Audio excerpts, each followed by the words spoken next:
few years back, I was staying at my girlfriend's dad's house with her for a month. It was situated between a large section of woods and a lake.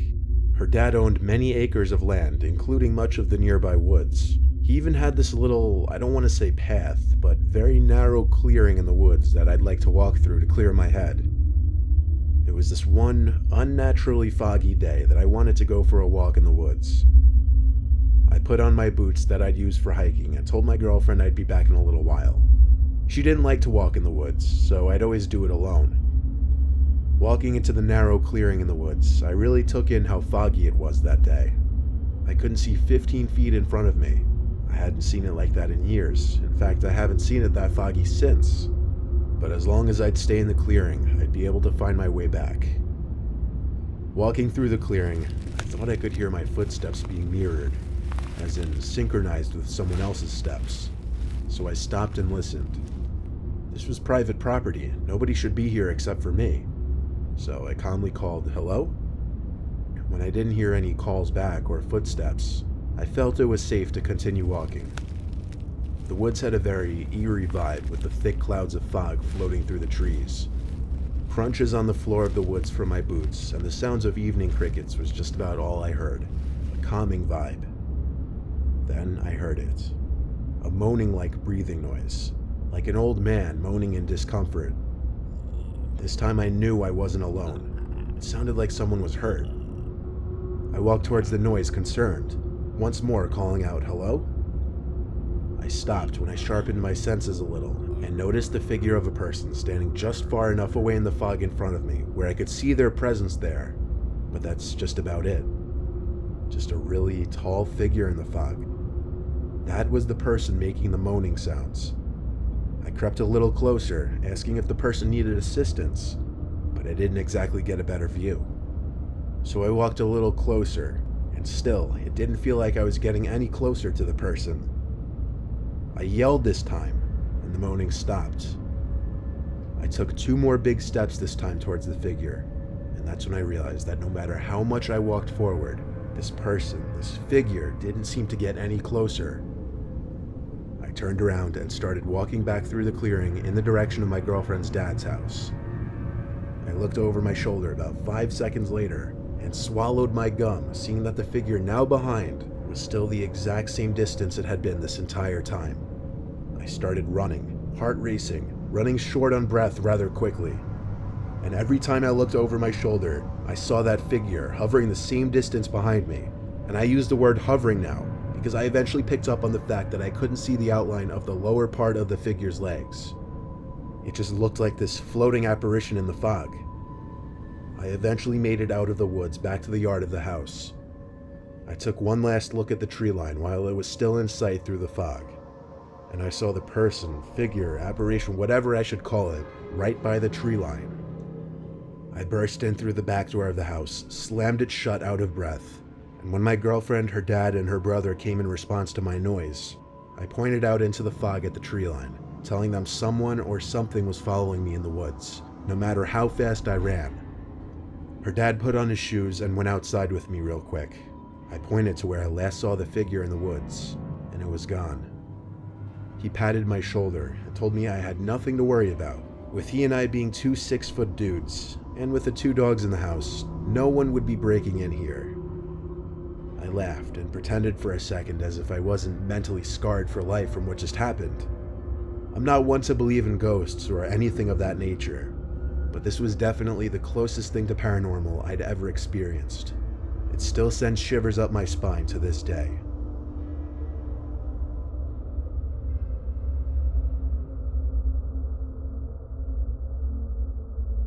While in the process of moving from my parents' place in Staten Island to Manhattan, I was using a lot of apps like Craigslist and Letgo for new furniture. I had already gotten the apartment in Manhattan by the point of this story, but I was still spending most of my time in my parents' house while I was still finishing up furnishing the apartment. I was on the app Letgo, and I found a really cheap, nice-looking dresser that matched the rest of my furniture. I messaged the guy whose name was Jake, and he was quick with his responses. We set up a time and place to meet that night, outside his house on some dead end by a little park. He said he worked late shifts, and his only available time to meet would be past 10 most nights. That was fine for me though. I didn't have work that week. The meetup time was 10:30. I wanted to be a little early because honestly the later it got, the sketchier things would feel. I got to his house at like 10:15 or maybe earlier, but it was an intensely foggy night. I couldn't even see if there were other cars parked in the street. Literally seconds after I parked at the dead end, I got a message from Jake on Letgo saying, "You're early. Just give me a second, I'll be right out." I thought, what in the world? How did he know I arrived that second? Was he watching from somewhere in the fog? Still, I replied, okay, and looked around even harder now. I realized there weren't really any houses on this street, at least not normal-looking houses. It was an unusually secluded street for Staten Island with some small buildings that I couldn't even make out what they were for. Eventually, Jake sent me another message saying, "Come on out, the dresser's waiting out back." Out back where though? I couldn't see anything. I got out from my car while replying back to him asking where I should go. That's where the responses on the app stopped, and the yells "over here" started. I followed the voice of this Jake person through the fog. I felt as if I were in some bizarre horror scenario. Following his voice, I'd occasionally shout, "I'm coming." I walked through this narrow alleyway-like thing between these two buildings. This wasn't a neighborhood street at all. I called out for Jake as I got through the alleyway to a backyard-type area. I didn't know if it was big or small because the fog, mixed with the darkness, wouldn't let me see more than 6 feet in front of me. Jake was no longer calling out for me. It just went completely dead silent, except for the sound of distant nighttime traffic. I knew in my gut something wasn't right. I was about to make my way back out of there. "Wait, your dresser's just right inside here. Come inside." I heard his voice in front of me, but I could not see him. I didn't respond. I just started backing away towards the small alleyway. I turned around, and I could see other people standing mere feet away from me. Even through the thick fog, I could see them just standing stiff up against some wall or fence. Something bad was going on here. I began a sprint back through the way I came, and I saw and heard I was being chased by at least 3 different people. I didn't run for my truck, as I wouldn't have time to get in, start it, and do a 3-point turn. I ran down the road till I couldn't run anymore and got the police on the phone. 2 police cars pulled down the road eventually. One of them picked me up when I waved them down. We got to the location and we went to the little yard area. There weren't any people still back there. The 2 little buildings were both abandoned storefronts. The back door was wide open, but inside was literally nothing. Do I even need to say it? No dresser, obviously. I showed the officers the Letgo conversation. All I had to do was give them the account that posted it, and that would allow them to open an investigation. But somehow nothing ever came of it. I'm not sure how thoroughly the police department even investigated this. All I know is something very, very bad was going to happen to me if I went in that building.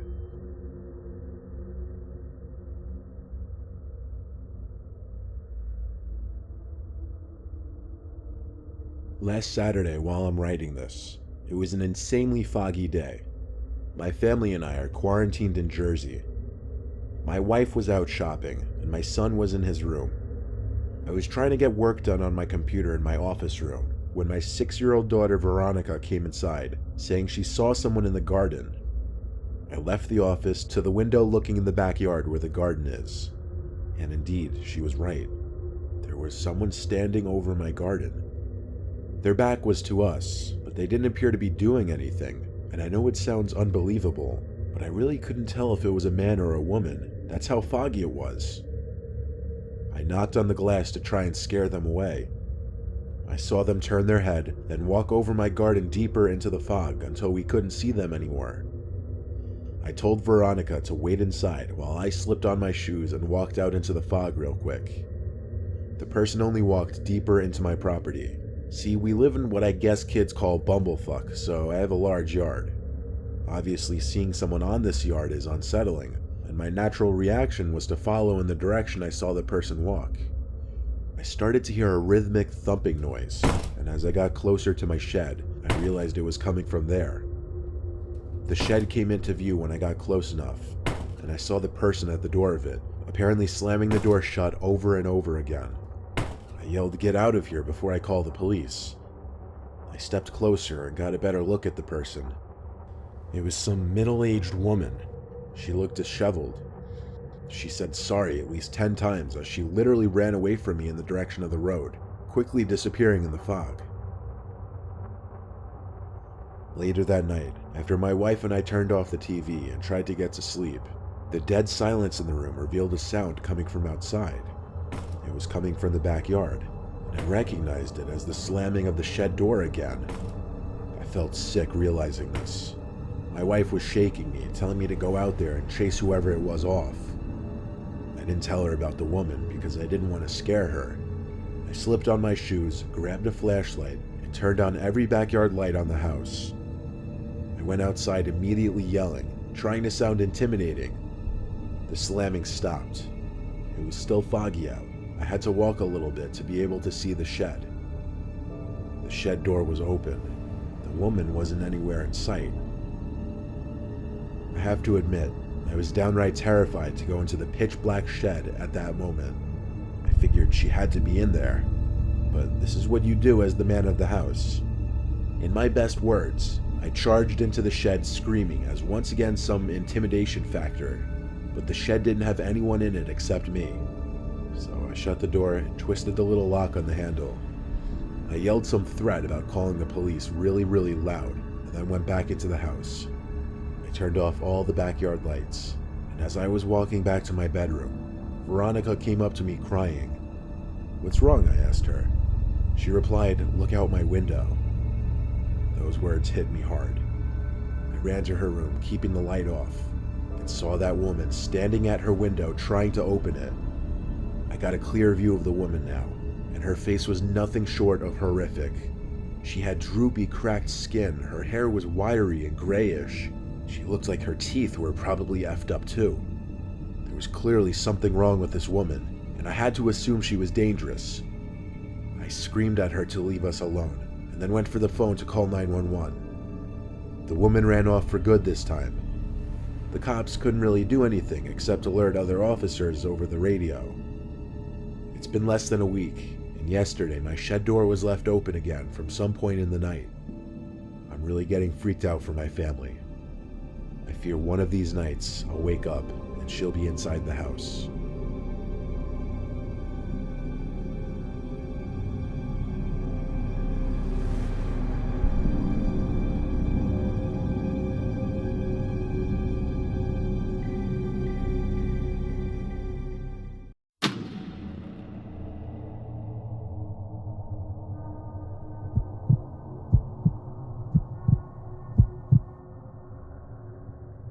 My older sister Jen is 5 years older than me, and this story also happened 5 years ago.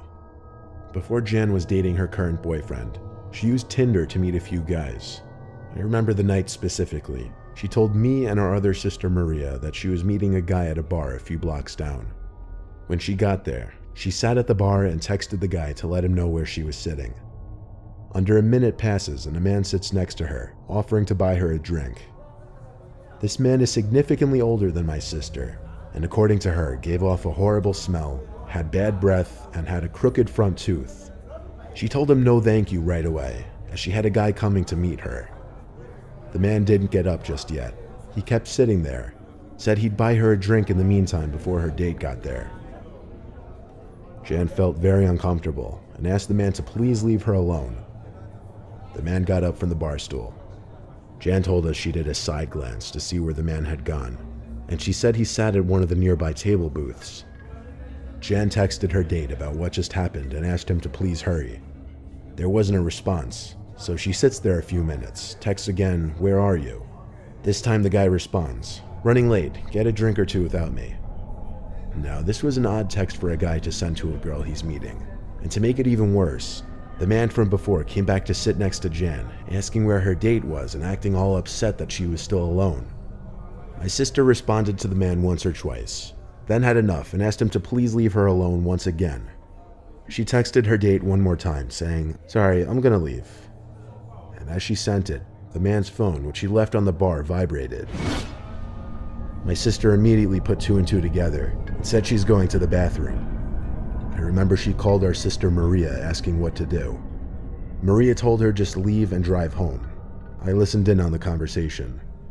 When Jan left the bathroom, the man was no longer anywhere to be seen in the bar, which I'm sure she found to be a relief. She went straight to her car and started driving home. It's a very linear and short path from that bar, and she was home in probably a couple minutes. When she pulled up in the driveway and started walking to the front door, she noticed another car pull up across the street. It didn't stop directly in front of the house across the street. It stopped one house over. Jan came inside, and from here on, I can tell the story from my own point of view.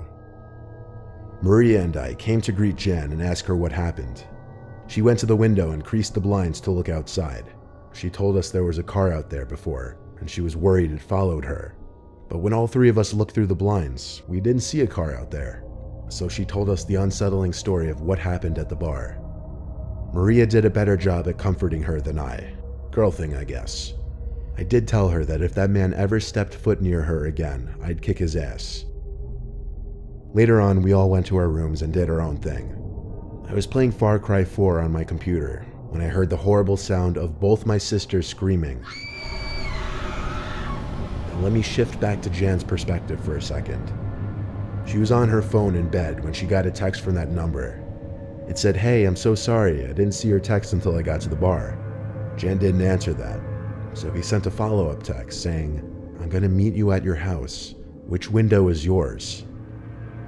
Jan called Maria to come to her room to look at the text.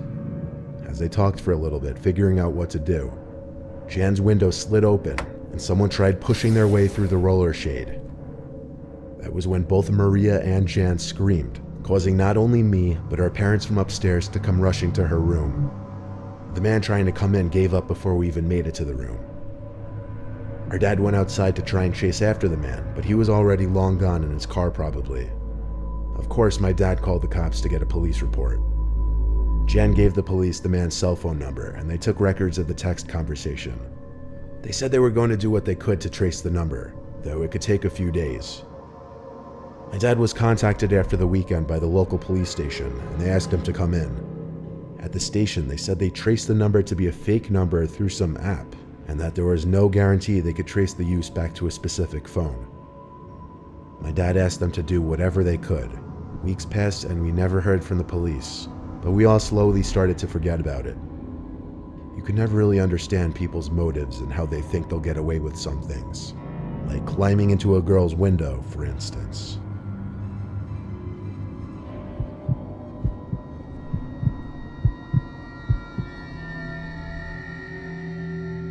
I've been using the app Hinge to meet new people in the town I just recently moved to. I matched this girl, Kate. She was about 7 years older than me. Yeah, I know, a bit of a gap. She's 30, I'm 23. It was my idea to meet her at some small restaurant in town. I waited in my car in the parking lot for her to pull up. For some reason, she was having trouble finding the place, and she asked me to start sharing my location with her. After doing so, she shortly after pulled up in some lemon of a car, an old beater Honda. I actually felt a sense of disappointment when I saw it was her stepping out of it. I went out to hug her hello.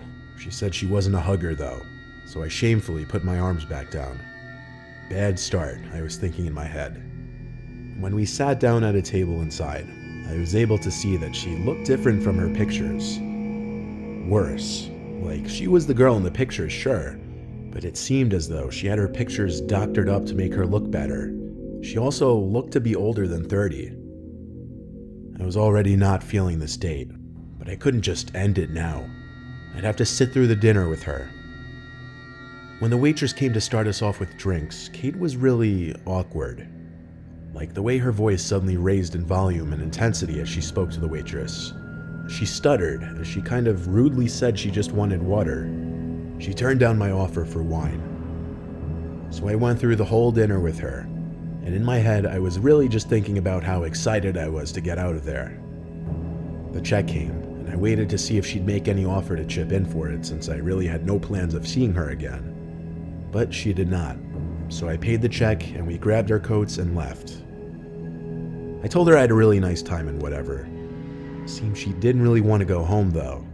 I had to kind of force myself to break off because I really just wanted to go home. I said bye and got in my car. She didn't say bye back, she instead just walked to her car. I drove home to my apartment, which is the lower half of someone's house. I didn't even finish hanging up my coat before the doorbell rang. I checked through the window who it could be, and it was Kate. I hadn't stopped sharing my location with her. What could she want? I hadn't forgotten anything at the restaurant, and even if I had, she could have texted me. It was then that I realized this woman might actually be nuts. I walked away from the door and hid in the kitchen with the lights off. I got a text from Kate saying, "I know you're home." I replied, "What do you want? Why are you here?" She texted back, "Answer." I didn't answer that time. I stayed in the kitchen and waited there for a while, until she texted again saying, "I see you at the table, let me in now." She knew I was sitting there. She could see me. In a panic, I looked at all the windows, till I saw the one. It was one of the backyard windows, where I hadn't lowered the shade all the way down. And through that little opening at the bottom, I saw her eyes creeping in. Freaking out, I went to my room and stayed in there with the lights off, while I called 911 to report a trespassing. I had the call on speakerphone so I could read the insane text Kate was sending me. One of her texts said, "Nobody wants me, I'm sick of it." Another said, "You're just like the others." Then I heard the sound of glass being broken outside my room. I ran to lock my bedroom door and told the operator that she was breaking into my house. The woman on the line said to wait in my room and grab something to use as a weapon. She said the cops would be there shortly. Kate tried the doorknob to my room, and when it wouldn't open, started pounding angrily, yelling for me to open up. I told the 911 operator to send the cops in through the back, as that was how she broke in. Luckily, this town seems to have a fast 911 response time, because cops were there in minutes. 3 cop cars, actually. I heard the cops talking with her, telling her to calm down. That was when I opened the door to see 4 cops around her, with her being already in cuffs. She was taken away and charged with breaking and entering and some other charges. I had the option to take her to civil court for damages to my property, but the time and lawyer fees would be more than the cost to just fix the window, so that's what I did. I did get a restraining order against Kate though, who I later learned her real name was actually Pamela Castillo.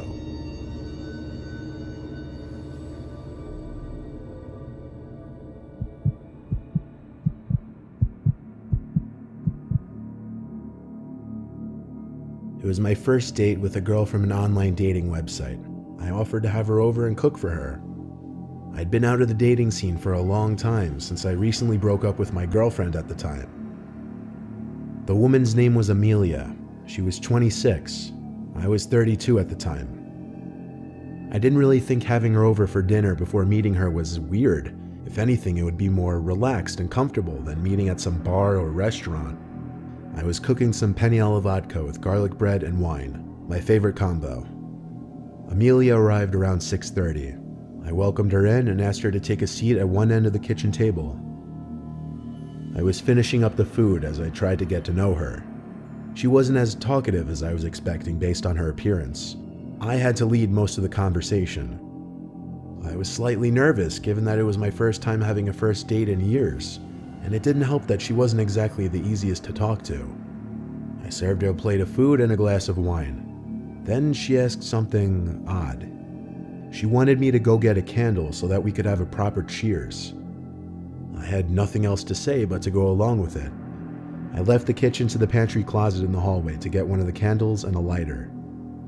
When I came back to the kitchen, I spotted Amelia sitting back down, like very quick-like. It looked kind of sketchy. "Everything okay?" I asked. To which she replied she just had to rinse her hands. Odd, because I didn't hear the sink run. But I moved past it and lit the candle. Then we did a little cheers. I was about to take a sip of my wine when I noticed something floating in the glass, something that wasn't in it before. It looked like a powdery substance being dissolved into the wine. I watched as she looked at me, not taking a sip of my wine. I pretended to take a sip and nervously continued conversation. I was assuming the worst, that she tried to drug me. But I couldn't just accuse her of that. What if I was wrong? I'd look crazy. We ate our food, and I cleaned up the table afterwards. She excused herself to the bathroom, which I pointed her to. She was gone for a while, but when she came back, she said she had to get going because her dog was sick. I had no problem with her leaving. I walked her out and hugged her goodbye. I went back to the glass of wine and smelt it, but it didn't smell like anything except wine. I dumped it and made sure nothing was stolen from the kitchen to the hallway to the bathroom. After cleaning, I watched TV while telling my friends that I think she tried to drug me. Then I went to sleep. Actually, I didn't sleep. I have acute insomnia, which comes on and off, and this was one night I just couldn't get shut-eye. I rolled from one side of the bed to the other for hours, and it must have been like 2:30 or something when I heard a cup fall from my kitchen.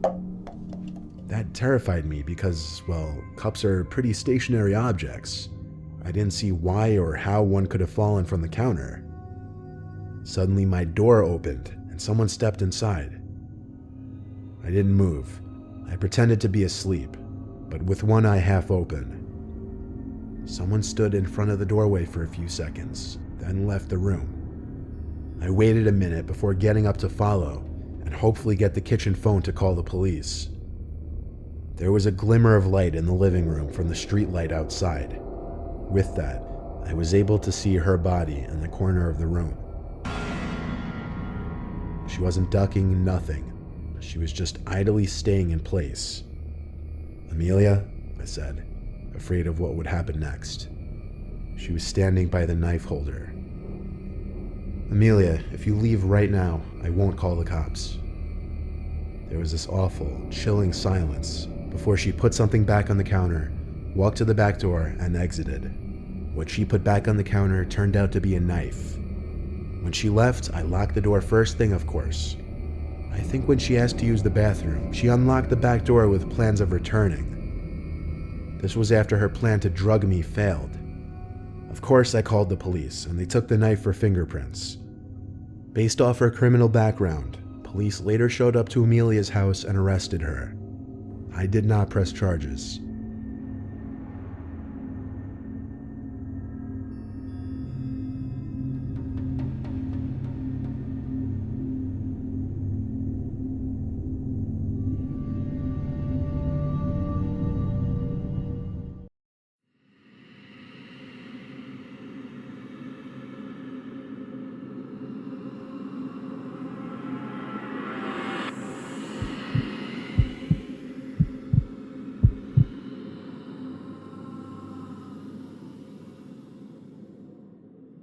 I was taking a road trip in my Mustang from Texas to Arizona to visit my brothers. I usually keep emergency supplies in the trunk, such as water and tools. I was taking, I guess, what you would call a scenic back route, because I liked flying at high speeds with the top down without worry of other cars or police. This was one of those completely deserted seeming roads with one lane on either side and nothing but desert sand, cacti, and shrubs as far as the eye can see. I was flying down this road when the car started to emit these concerning popping noises from under the hood, and the car started to jolt or jump slightly. I put a heavy foot on the brakes to bring the car from a speeding 90 miles per hour to a less than gradual halt. I got out from the car, popping the hood, pretending as if I'd even know what to expect or how I'd go about fixing it. There was no smoke, nothing like that, but I didn't have a clue what could be the problem. I got back in my car to try and start it, and as I feared, the damn thing wouldn't even start back up now. The car was an '01 Ford Mustang, so yeah, it was an old car with its share of problems. Naturally, I tried to call my roadside service company, but bad became worse, realizing I didn't have any service this far out in the desert. I was more or less stranded. I hadn't seen a single other car pass me that whole hour I was driving on that road, and I was scared to think how long it would take for someone to pass. I waited on the side of the road, sitting on my car's trunk for literally hours, sweating my ass off. My spirits rose when I saw the shine of a car reflecting the sunlight speeding down the road in the horizon. I hopped off my trunk and started walking and waving my arms out for help, but the car didn't stop. It zoomed past me. Pure evil. I didn't know how somebody could leave another human being stranded like that. Nightfall came and the hunger was setting in. No cars had passed since the first, and I was trying to fill my stomach with the water bottles I had in my trunk. Eventually, I saw headlights approaching. I had my car's hazards on, but I also waved my arms once more. The truck pulled to the side, and a fairly large man stepped out.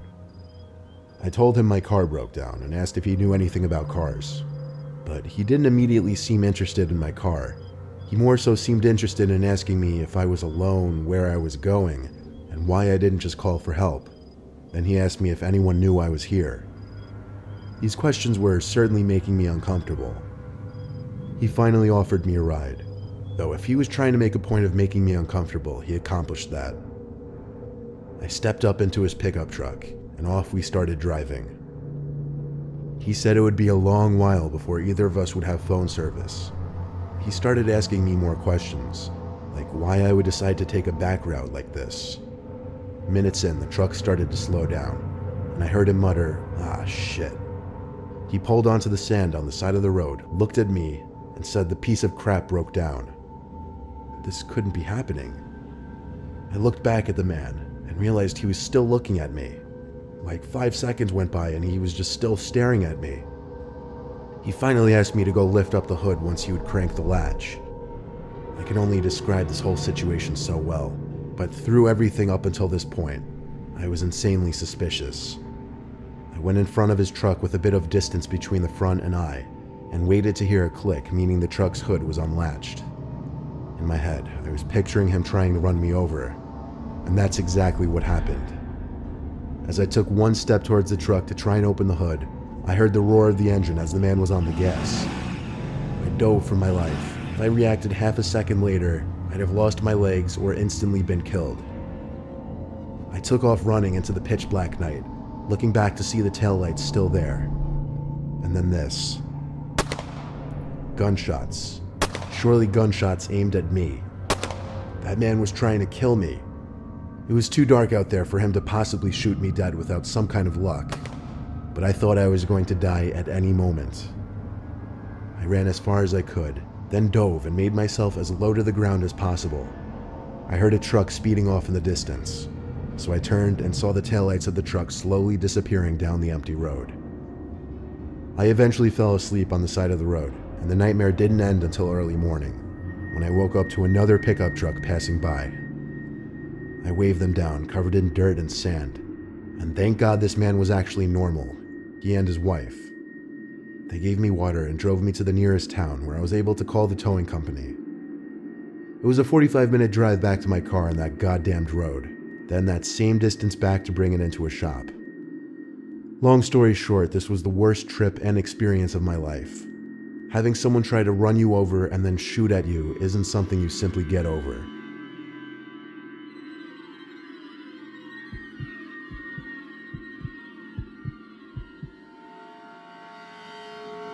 There were these woods by my parents' house that I would like to walk through a lot.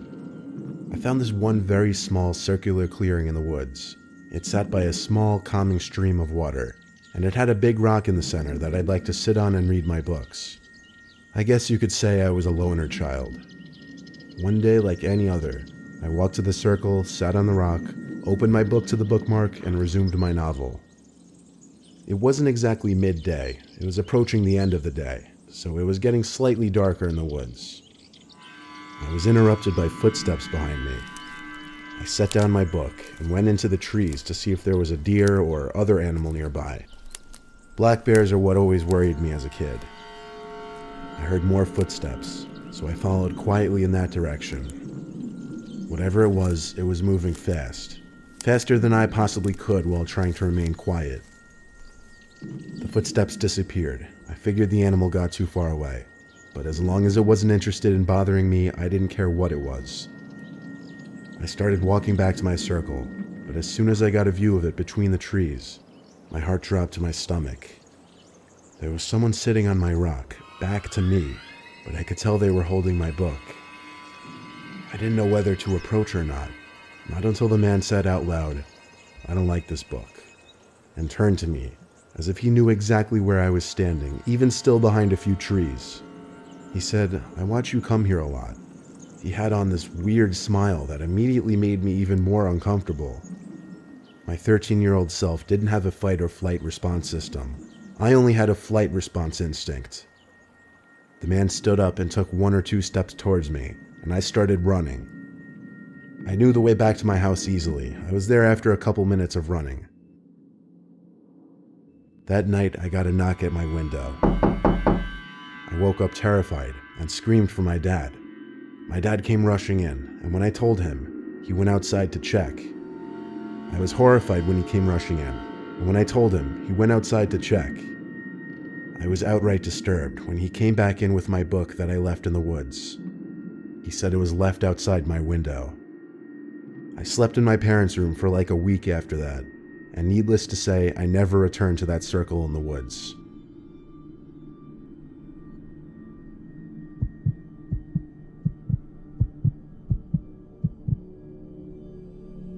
I had taken a job working for a company based in the mountains.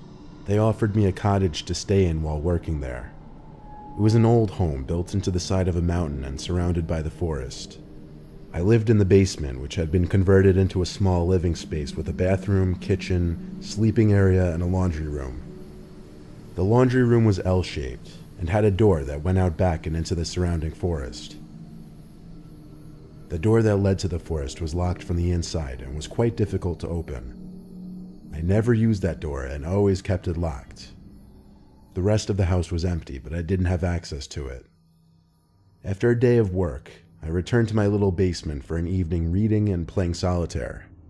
I turned off my lamp and started to nod off when I heard a noise. The noise was like wood creaking. I played it off as my imagination, but then it repeated. I thought maybe one of the cabinets in the kitchen was latched improperly and swung open. I checked, but all the cabinets were secured. I opened my closet, thinking maybe something in there had made the sound. But again, nothing. The last place to look was the laundry room. I opened the door that connected the house to the laundry room and was instantly hit by a gust of cold night air. I slowly turned the corner and witnessed the door that led to the outside just swing in the nighttime breeze. I am 100% certain I had this door closed, and like I said earlier, there is no way it could open on its own. I don't know what happened. Was there someone waiting in the laundry room, just waiting for me to fall asleep before sneaking out? Was it something supernatural? Either way, there are few times I had ever felt such genuine horror.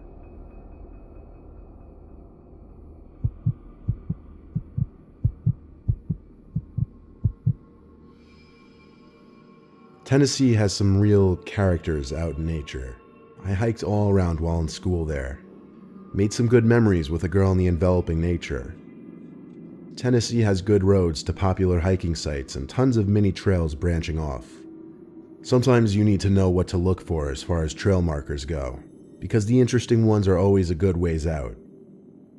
There's one spring waterfall that spills across a mossy granite wall, towering over a shallow stream that empties into a decent-sized pond. I went out there with a friend last time, and we got separated on the way out. I have no freaking clue how that happened. We've each been hiking for over 10 years.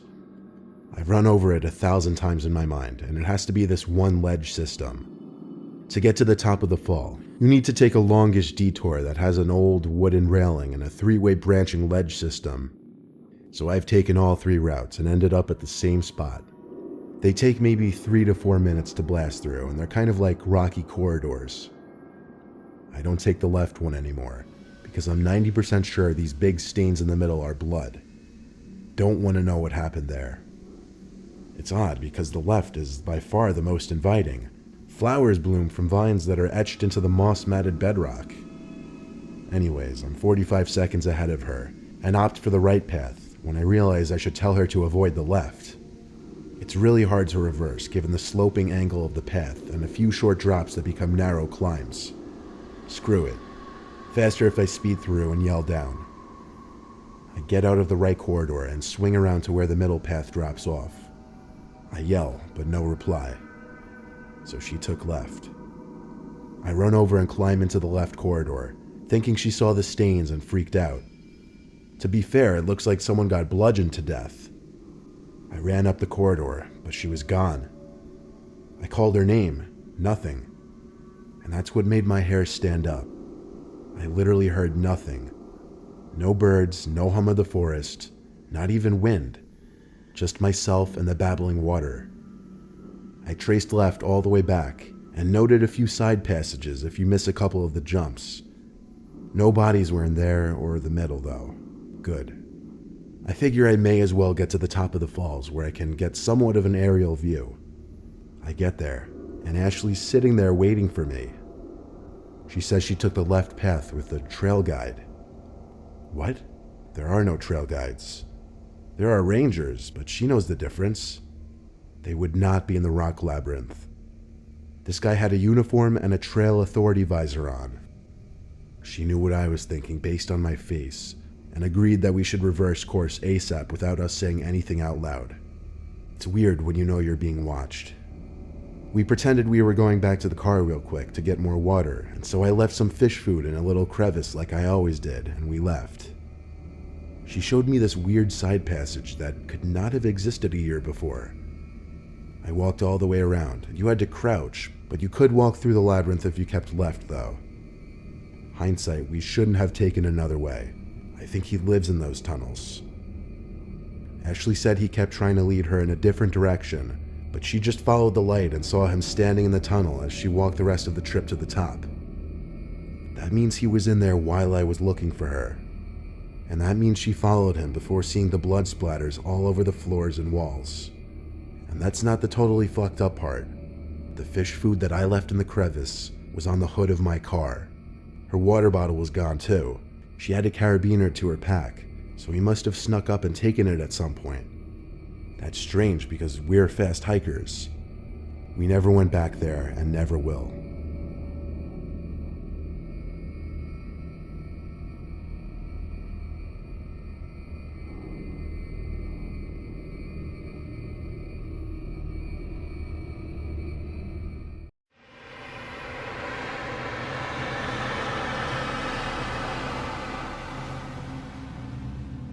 This was an eye-catching post made in 2014, though it was eye-catching for the wrong reason. The advertiser states that he's seeking an unpaid young houseboy that will care for him, but he had to note that he meant in a non-sexual way. He also notes that he's a 55-year-old male who lives alone with his cat, but even if that isn't slightly concerning considering he's seeking younger males to live with him, he claims to have had 3 houseboys before. This could leave one to wonder whatever became of them. The lighting, angle, and just about everything else regarding this man's picture mirrors something straight out of a serial killer playbook. These kinds of ads are the very likely ones to be leading to something far worse than would appear on the surface. This was the listing for a bed frame that a subscriber named Rich sent to me and actually responded to. Firstly, right off the bat, the ad looks a little sketchy, starting off with the poor grammar and misspellings. Next, the poster claims that he's not storing the bed frame in his house anymore, but rather behind his buddy's storefront. This begs the question, why? Also, where is this storefront? What does it look like? If these weren't red flags enough, Lauderhill, the town in which this ad was posted, has an extremely high rate of crime. Rich explained in his email to me that he comes from a very poor background, and even though he saw the red flags in his post, he was willing to drive over to the location he received after texting the number on the ad. He drove to the location at 10:30 p.m., which turned out to be a closed-down looking thrift store. He stepped out of the car with the engine still running, and he said he knew to look straight for the bushes next to the storefront, where he could easily see 2 men hiding. He got back in his car and drove away and reported the ad. This was an incredibly creepy Craigslist post of a man looking to start an all-female band, specifically consisting of women aged 18 to 21. You could just assume by the looks of the ad and the man himself that he strongly considered typing 16 or 17 instead of 18. The ad calls for young girls who aren't afraid of older rocker dudes telling them what to do, and apparently that wasn't the only listing this guy posted.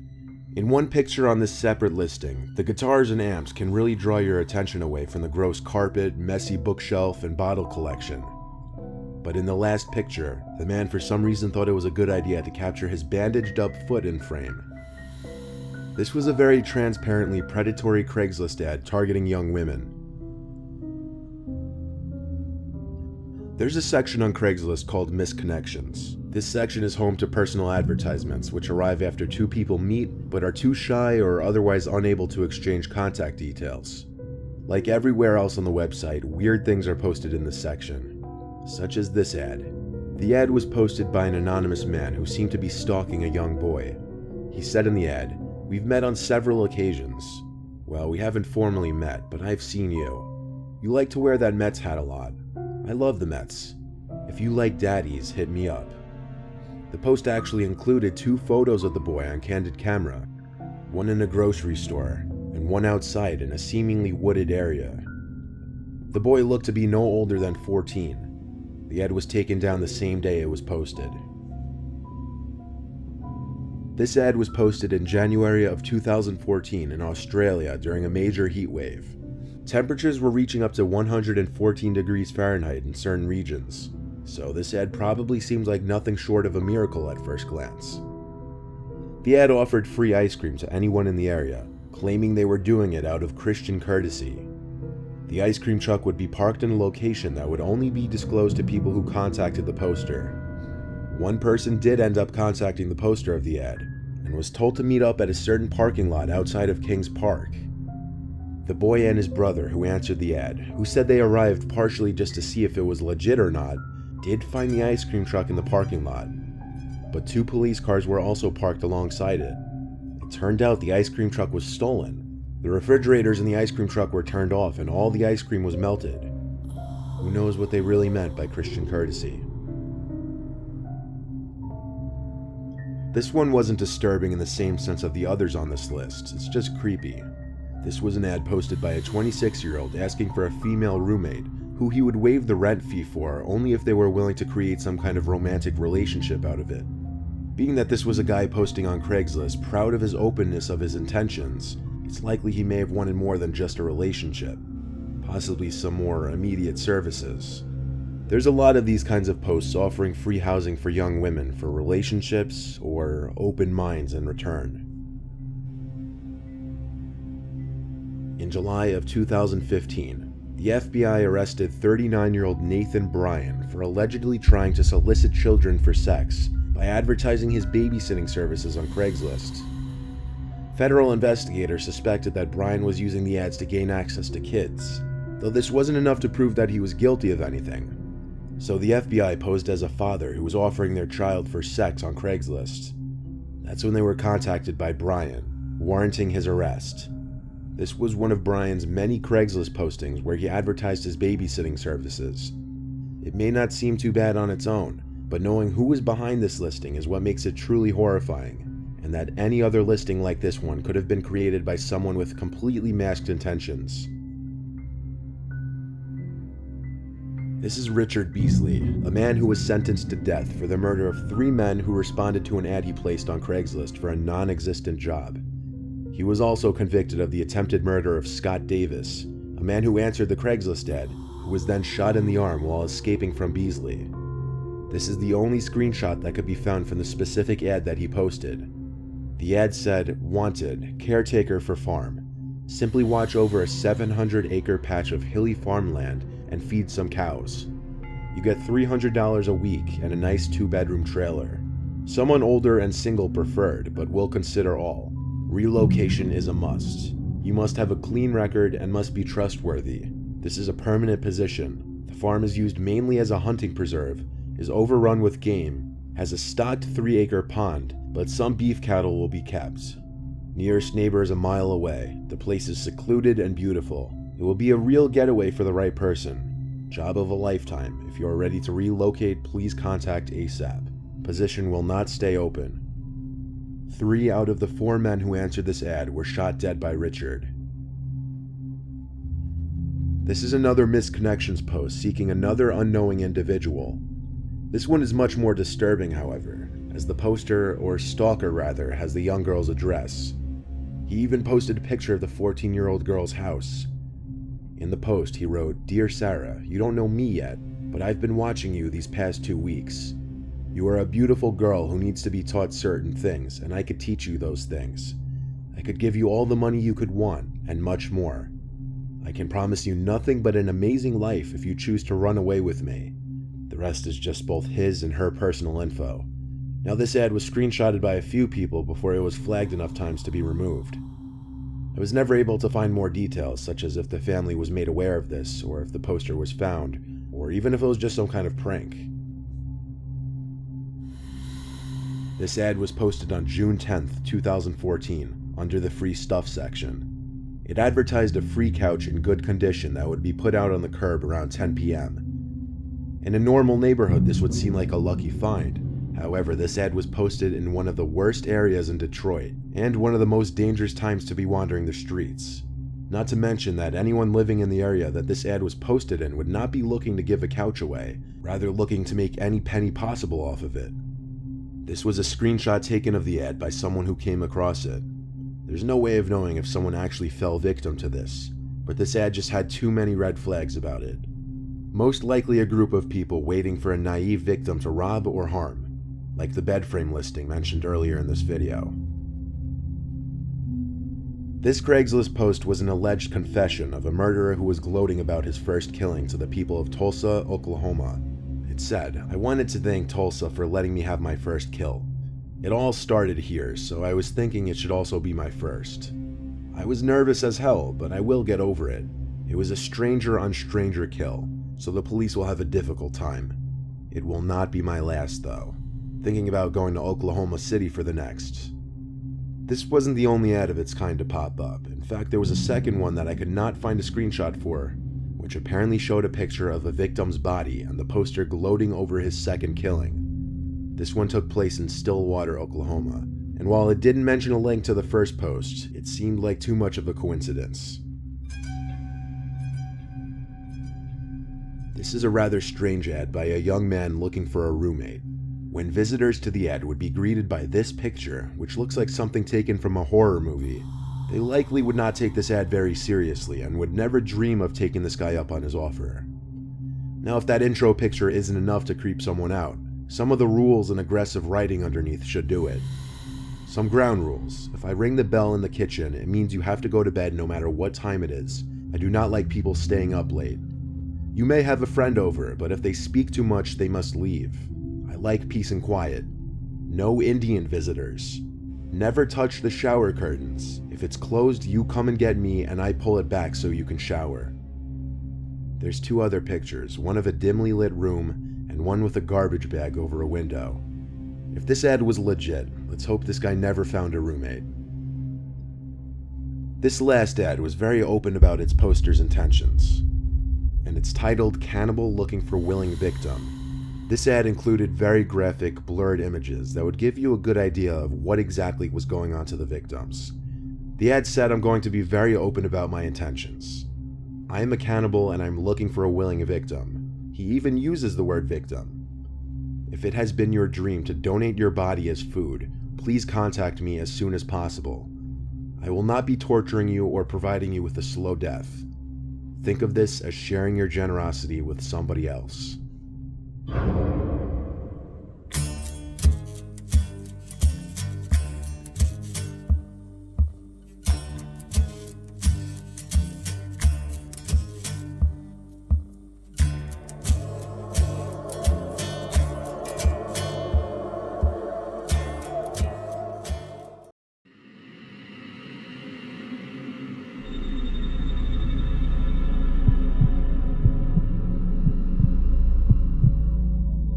It was a Friday or a Saturday night. I was pre-gaming with some friends at my apartment before going out to a bar in town. One of my friends called the Uber, and we were all pretty drunk, laughing and being loud with typical drunken banter. We got to the bar, and no line that night, surprisingly. At some point in the night, I asked for a girl's number who I'd been talking to. When I went into my pocket to get my phone, I realized I didn't have it on me. I checked all my pockets and confirmed this.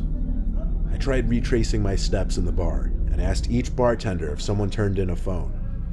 I didn't remember even using my phone the whole time I'd been out, though. I stepped outside the bar with one of my friends to use his phone to call mine. Someone picked up on the other end. I heard the fiddling of the phone, but they didn't say anything. I said, "Hi, where'd you find this phone?" Just breathing on the other end. I asked them if they were at the bar, but they hung up on me. I looked at my friend and tried calling again. Went straight to voicemail though. I tried using Find My iPhone, but apparently I had that feature switched off for some reason. This was a pretty sobering experience. There was no way I could have fun knowing my phone was stolen. My friends told me just worry about it tomorrow. Go to the police station and get their help in tracking it. I went home early that night. I put a couple slices of bread in the toaster before bed and found my phone on the kitchen counter. It didn't make sense. I signed into it and checked my recent calls, and indeed, someone accepted the call and it lasted for 25 seconds. Someone had been in my apartment to accept the call, that much was clear. I flipped the place upside down looking, screaming for whoever it was to come out from where they were hiding. Of course, this had a lot to do with the liquid confidence from drinking so much that night. I finally called the cops, but considering there was no real proof of any forced entry, and places to hide are basically non-existent in this apartment, they couldn't do anything besides a police report. Nothing seemed to be missing from my apartment, but going to sleep that night, knowing someone had been in my apartment, or even worse, might possibly have still been in there with me, was probably the most uncomfortable night of my life.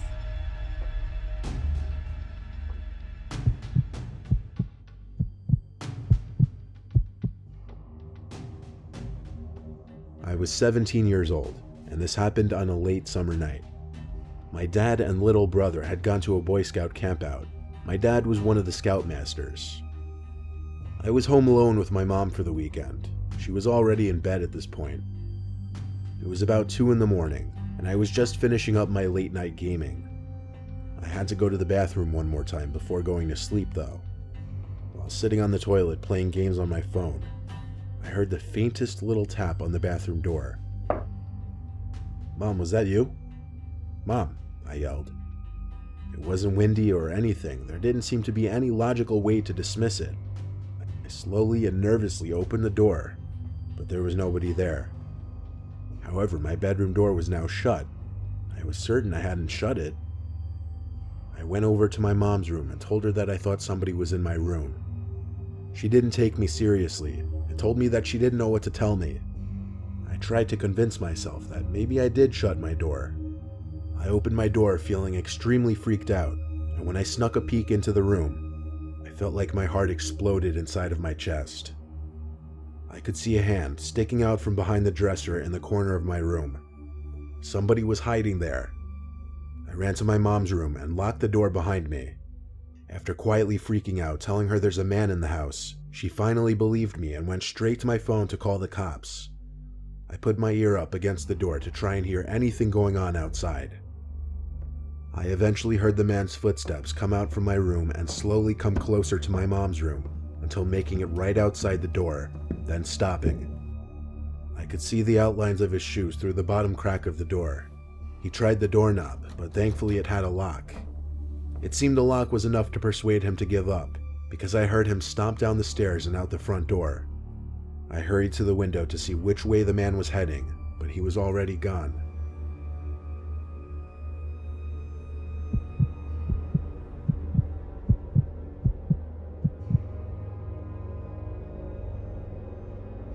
When I was younger, 10 years old at the time, my mom had just started letting me stay home alone. We had been watching my mom's friend's dog while they were on vacation. My mom worked weeknights, so she told me that they would come around back since the dog's cage was right next to the back door, and that I would have to let them in. I sat in the den by the back door, with the dog by my side while I watched TV. He then started to growl and bark, while looking out the window to the dark. I tried to see what he was barking at, but it was too dark. Of course, I assumed it was my mom's friend coming to pick up the dog. I went over to the door with the dog following me and turned on the patio light. I couldn't see anyone out there at first, but the dog was still barking. I made sure to peek at every corner of the yard, but then I saw someone at the garden by our shed. It looked like my mom's friend. They seemed to be bending over picking something up. I assumed she was admiring my mom's garden or something logical.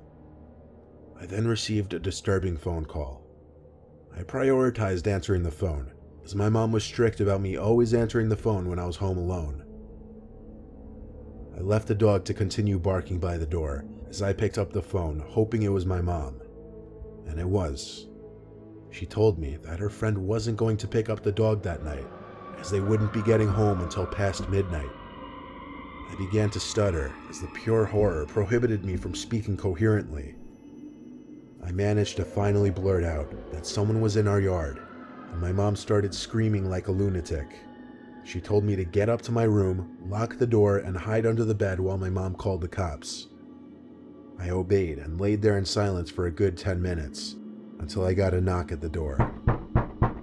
I sprang up and out of the room, making it halfway down the stairs, when I saw a face looking in through the window of our front door. This face, a guy, staring right at me. A face so unsettling that it disturbs me thinking of it today. I screamed at the guy that the police were on their way, but he didn't move. He insisted on just staring at me like a statue. I ran all the way back upstairs, tripping twice, and back to my room. I waited another few minutes before another knock came at the door, followed by a muffled shouting noise. It was the police this time. They scanned the whole premises, but the guy was gone. They took me into custody until my mom arrived at the station. After that incident, she started having a babysitter watch me again, all the way until I was 12.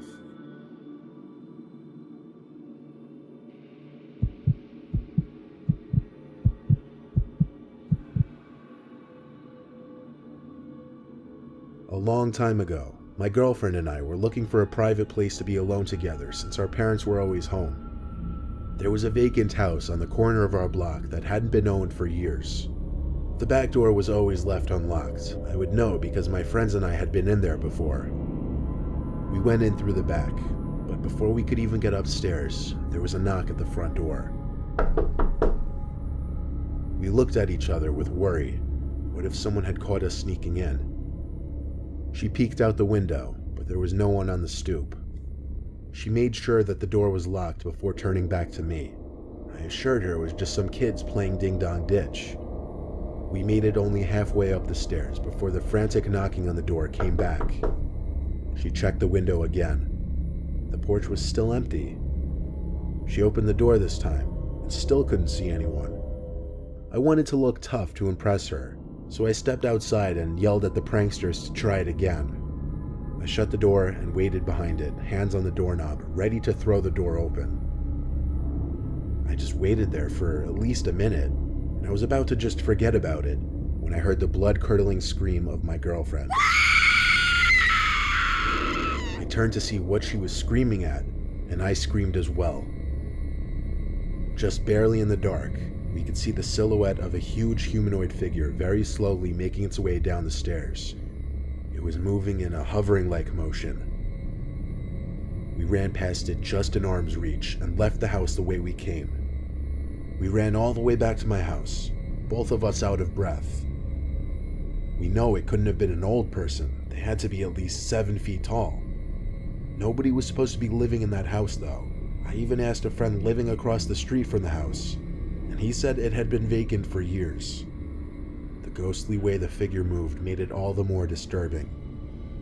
We both agreed to keep quiet about this story, but I still occasionally have a nightmare or bad thoughts about that night.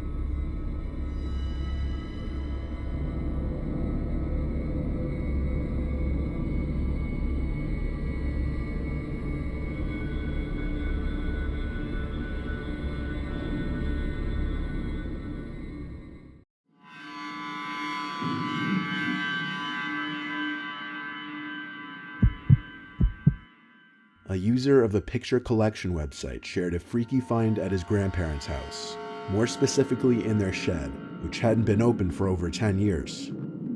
He made the discovery during efforts to tidy up the entire area and remove junk. The house was built by the man's grandfather, but he says no one was ever made aware of this trapdoor. He took some pictures of the view from inside the hatch, and in one angle looking straight down, there appears to be an old sofa sitting in the room. He also managed to spot a passageway from the hatch, which connects to the barn next to the shed through another hidden entrance behind unused shelving. He said he was going to try to go into the creepy room, but backed out when he thought he heard a whispering noise coming from inside. A man who had recently bought his first home made a rather unusual discovery in the basement. He had bought the house for a steal, as the previous owner had passed away, though it came with a lot of work to be done. In the process of cleaning out some of the junk that was never removed by the previous owner, the new owner found something that he found odd. A piece of plywood covering a part of the wall. After prying at the wood, he managed to break it off the wall. What he found shocked him. A small room with many gun cases, military ammo crates, and a big gray metal container. All of the ammo crates were filled with bullets. The man said there had to be hundreds of bullets stowed away in that room.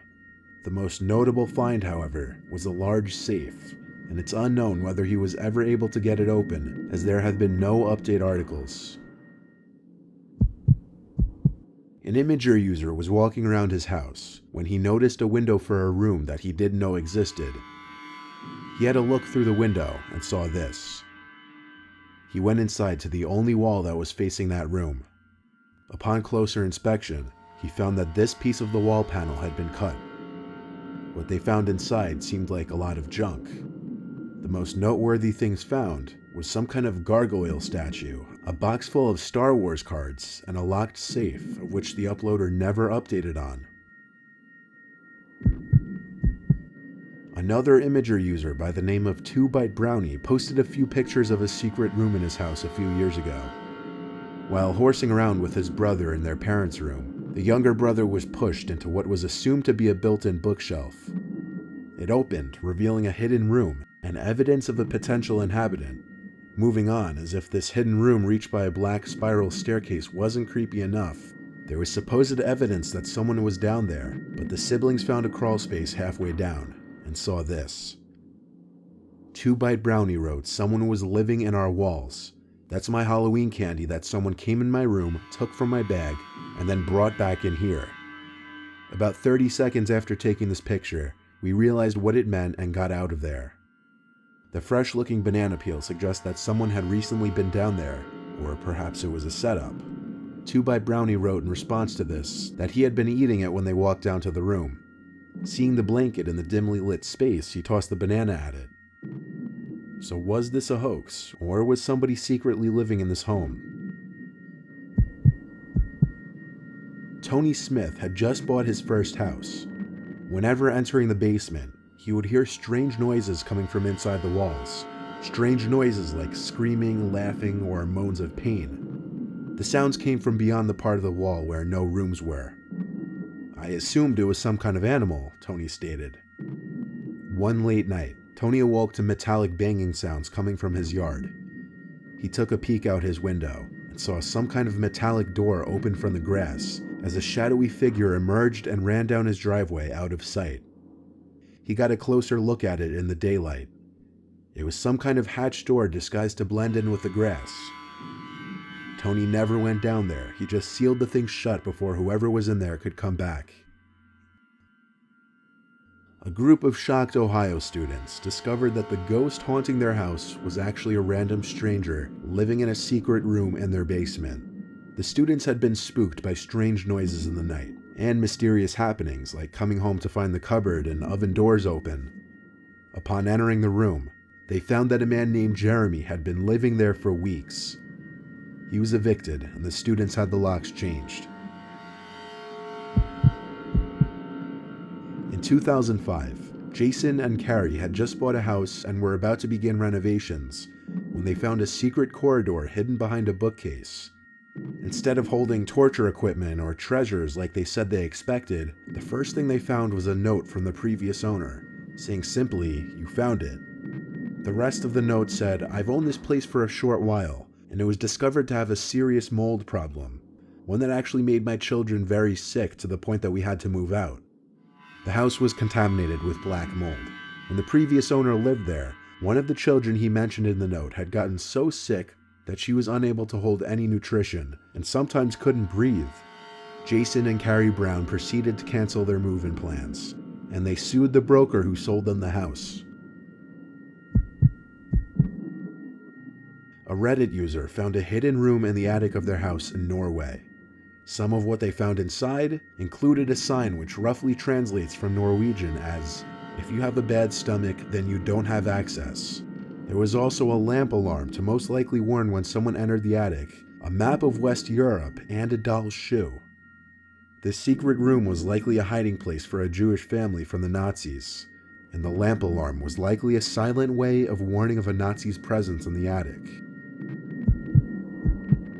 Reddit user Lumberjack years ago found a secret crawl space with a safe containing some treasures, along with some disturbing findings.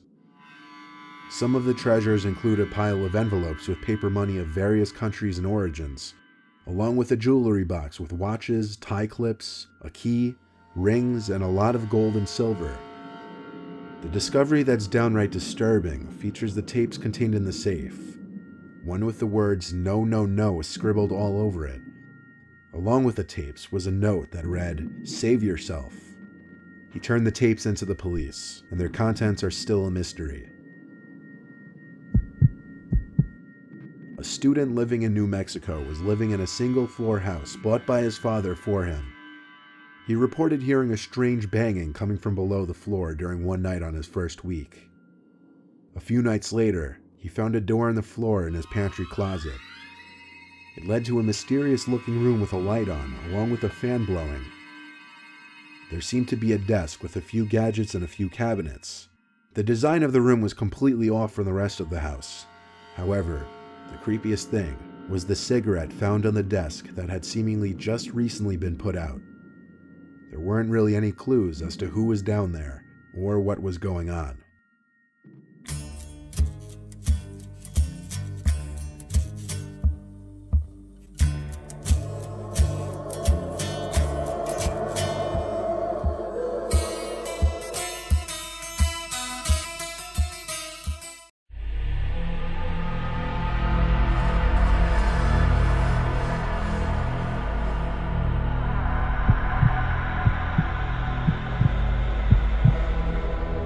Has anyone ever had sleep paralysis before? I tell you, it's one of the strangest, most fascinating, yet horrifying things that you could experience. It's the feeling of being unable to move upon awakening. Your senses and awareness are intact, but you still feel as though you're in this half-asleep, half-awake state. I'd heard stories of this long before it happened to me. I've only experienced it once. I was in college. I was going through an incredibly tough time in my life. I was insanely stressed during finals week. I wasn't getting much sleep. It must have been the night before my last final. I went to bed late because I stayed up all night studying for bio. I don't remember at what point I decided to finally call it. I just remember it all becoming a blur, then blackness. Next thing I remember, I was in my room, in my bed, but there was this weird haziness in my awareness. Like I was awake, but I felt weaker. And when I tried to move, I couldn't. I could only move my eyes to look around the dark room. At one point, when I guess I was looking to one side of the room, I looked back to the center, and there was this woman standing dead center in the room, facing the bed. She was wearing this black dress and holding some long object. I wanted to call out, "Mom?" but my paralysis prevented it. I couldn't say anything. The woman came closer to me until she knelt down and touched my forehead, and I could feel it. She got eye to eye with me, and I could see my mother's face. I tried to say "Mom" again, desperately, but I was stuck in my own body. She stood back up and walked to the doorway before disappearing into the house. I lay there unable to move maybe another 10 to 20 seconds before my vision suddenly became more clear, and I was able to think more clearly as well. I was able to sit up. I jumped out of the bed screaming "Mom" over and over. I ran to the bedroom hallway yelling her name. A door opened down the hall and someone came to hug me, but it wasn't my mom. It was my dad, telling me he misses her too. My mom died 3 weeks before this happened.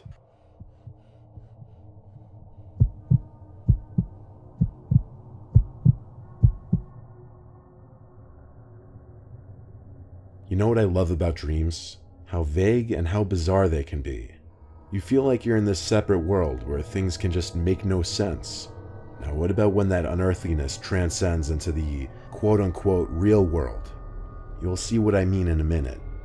I was in REM sleep having this bizarre nightmare about being followed by some weird creature in the middle of the woods. The dream became fuzzy though, and I kind of woke up from it. I say kind of because while I was out of the dream and back in my bed, I couldn't move a muscle on my body. I started hearing this faint, weird noise. It was this indescribable, robotic, yet alive type sound. It started light and soft, but it repeated every 3 seconds. I noticed it was getting slightly louder every time. I felt like the sound was getting closer. It got so unbearably loud in my head, I just wanted to scream, but I couldn't. Then my eyes locked onto the closet door, specifically the crack in the closet door, which I never leave open ever. There was this distorted face of a man looking between the crack, with this unhumanly large open-mouthed smile, and every time I heard the noise, it seemed as if the closet and the face were getting closer, until the closet door slammed shut, and everything went silent. I regained control of my body shortly after that, and the first thing I did, even though I was 24 years old, was run to my parents' room to get my dad to check the closet with me. There was nothing in the closet though, or the rest of my room. My dad seemed pretty confident that what I just experienced was sleep paralysis, and that he had experienced it once as well. Didn't make me feel any less disturbed about what I just went through.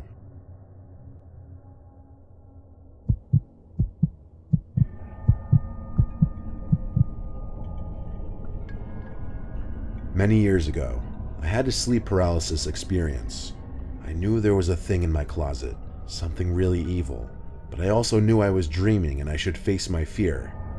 I tried not to look directly at the closet door, but if I moved my eyes, my head would turn away. No matter how hard I tried, I couldn't look directly at it. Then I woke up in a cold sweat. At first I felt really relieved that it was over, but very shortly I realized it wasn't a dream and there was really something in the closet. I was laying on my back and couldn't move, and I didn't really hear it, but I could kind of feel the sickening laughter wash over me in waves, emanating from the closet. All of a sudden the thing throws a human head at me and it lands on my chest face up. It was this girl I knew in high school. Up to this point I was kind of holding it together, terrified but not panicked. Well, I lose it now. I can't even scream, all I could do is make these grunting sounds and moaning noises.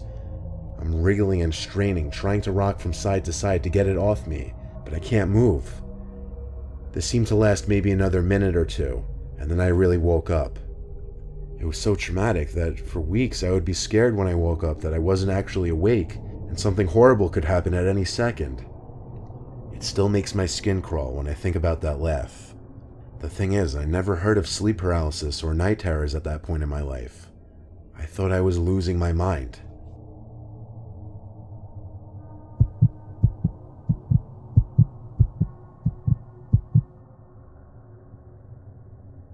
I've suffered sleep paralysis a total of 3 times in my life. The first 2 times, it just consisted of me waking up not being able to move my body. The third time was much different though. I had woken up very early morning, probably like between 5 and 6 a.m., when the sun was just starting to come up. There was light in the room, but barely any. I tried to move, but I had that unfortunately familiar feeling of paralysis, helplessness. My eyes fixated on the wall. There was nothing I could do. Then suddenly, I heard heavy footsteps coming up the stairs of my bedroom. It was my brother, followed by my sister, dad, and mom. They were all sobbing hysterically, and they all seemed to be at least a foot taller. It was unnerving. The 4 of them approached my bed, then stopped at the bedside, towering over me, all 4 of them crying. I couldn't move. I wanted to cry for help or just yell at them to stop because they were scaring me. Their heights, they looked like they were near to hitting the ceiling. Then, just as quickly as they entered, all 4 of them turned and walked back down the stairs. I could move again, and so I ran down the stairs to follow them, but they weren't in the outside area. I went to each of their rooms one at a time. All 4 of them were fast asleep. My heart was racing because the most surreal, unnerving thing just happened to me. I had to lean on the wall to gather my thoughts for a second, breathing heavily. Falling back asleep was futile the rest of the night. I lay awake until the sun was fully up. A few days later, I was struck by a speeding car when crossing the road with friends and ended up with 3 broken bones and a fractured thigh bone. I was hospitalized for a week, and at one point, all 4 of my family members stood next to my hospital bed, looking down at me, my mom being emotional and crying. It was almost the same image from my sleep paralysis. I'm not superstitious at all, but if I were, I would 100% believe that dream was some kind of sign, or some kind of prediction of the future. In fact, I just got chills writing that last sentence, thinking about it.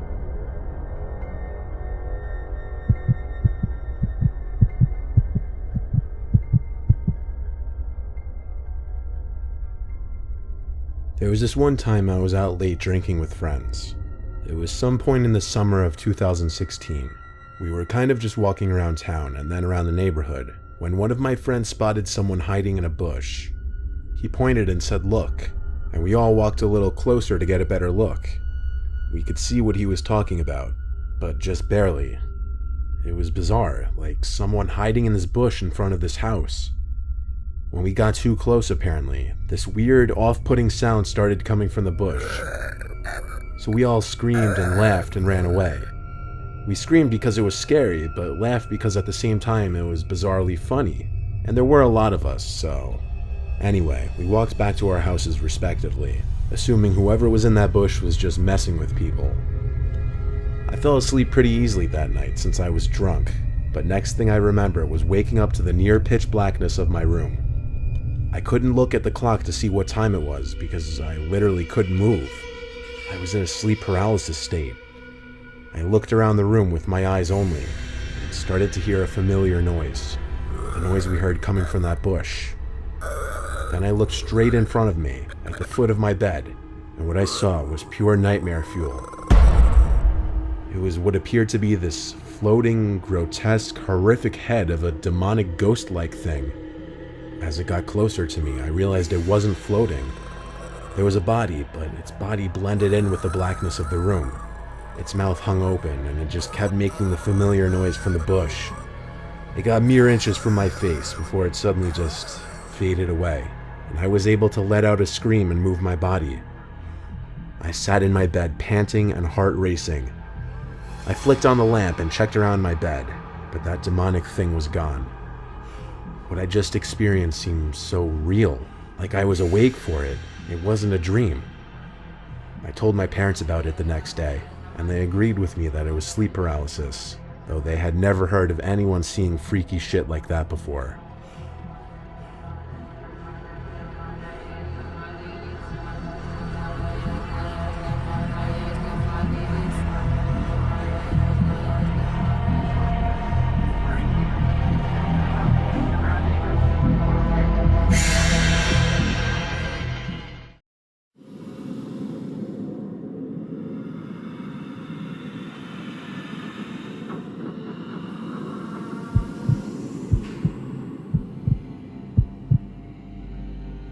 Being a little kid is a scary point in your life, yet you're too young and innocent to even realize it.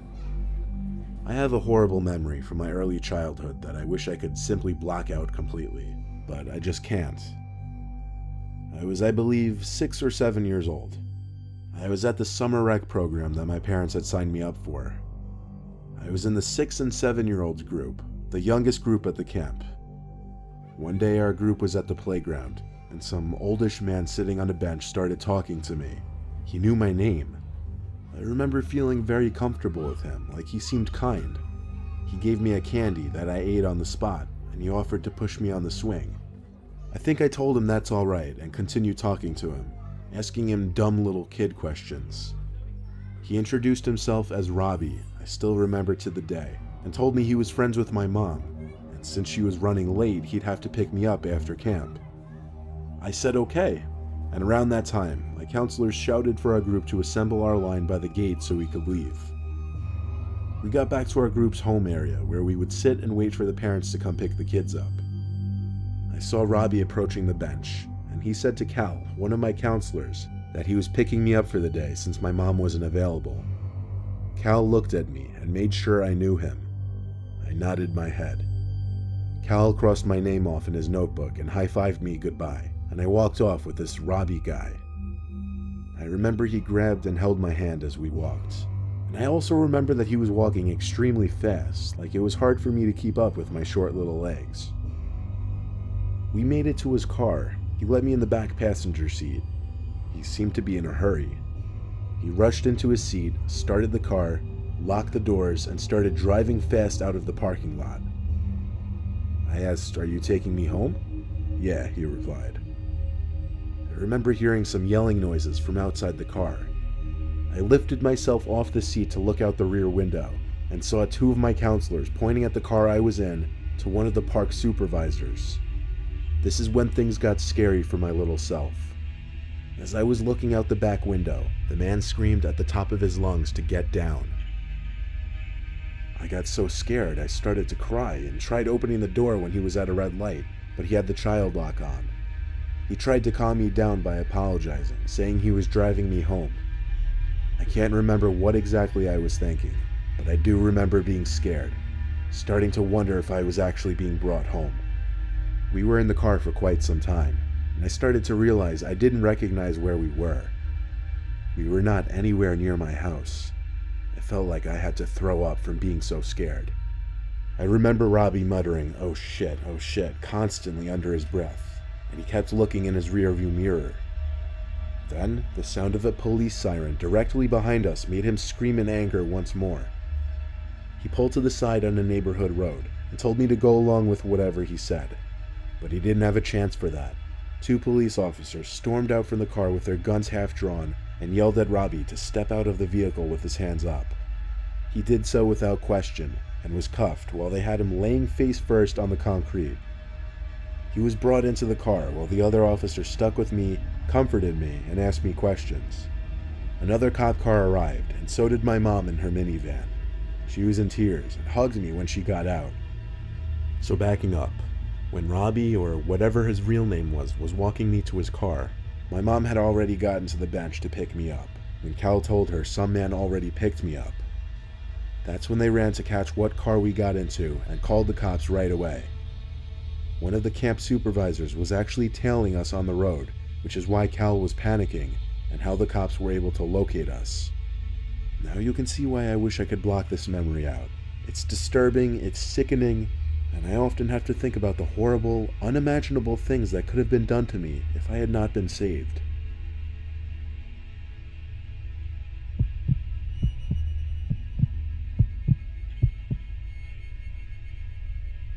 There was this one night after work where all the employees at my job clocked out a little late because we happened to be extremely busy that night. As usual, we cleaned the store and headed for the front to clock out. That night after work, I would be hanging with two of my coworkers. We smoked a blunt and went to Wingstop. All was well, and 1 a.m. finally struck. I needed to be home and I needed gas. I said bye to my two coworkers and headed for the nearest gas station. It was actually right around the corner from my work. Thank God, because I had gone to work with it running on E. My car was running on fumes. Although being the closest gas station, I avoid this one for many reasons, as do many other people, especially at this time of night. There's often homeless drug addicts walking through it. Many people hit cars and drive off, fights, people scream in the cars. It just manages to attract the wrong people. So, as I'm pulling up to the pump, the high officially leaves. I come to realize that I'm about to pump gas at a cornered gas station hidden by buildings at 1 o'clock in the morning. No car, no person was seen in sight. I got out and turned around to reach inside for my wallet. I come up, and there's this homeless man going through the trash with this very large white bag. I'm not talking about big hefty that promises to keep all your household trash intact all the way to the outside trash can. I mean, this bag was freakishly big, and I couldn't see through it. I was startled at first, as I didn't even hear him walking or anything. I insert my card and look over. His head is in the trash at this point. I see him digging for recyclables, I think, and I just continue trying to get the thing to take my card. To be safe again, I make sure I lock my car once more. And this is where things get scary. As the sound of the car goes off, this man perks his head up, almost deer-like, and makes direct eye contact. He looks to be at least 6'4", but really skinny. He had injection marks all over his body, and his skin was peeling, rashing, and he had a buzz cut. Despite him obviously being a drug addict, his face wasn't affected too badly yet. Look, they gave me a bag big enough to fit a dead body in. The words didn't seem real. I felt the color leave my body. And just then, this man picks up an old metal little kid's bike from the other side of the trash can. He begins to slowly, step by step, come closer and begins telling me he wasn't going to take me. He held the kid's bike like it was weightless. Mind you, I'm a girl and personally have no arm strength. I'm not going to take you. We're not going to take you. Don't look scared. Look pretty. At this point, I was already inching my way closer to my car. I jumped for it, and that's when I booked it out of there and realized there was another man hiding at the pump behind me. The other man was wearing a mask that covered both his mouth and nose. So much could have happened that night, and I'm glad it didn't go the other way. I'm pretty sure that man was going to come up from behind me and either make me smell something to leave me unconscious or who knows what. Please be safe out there, and always be prepared for the unexpected.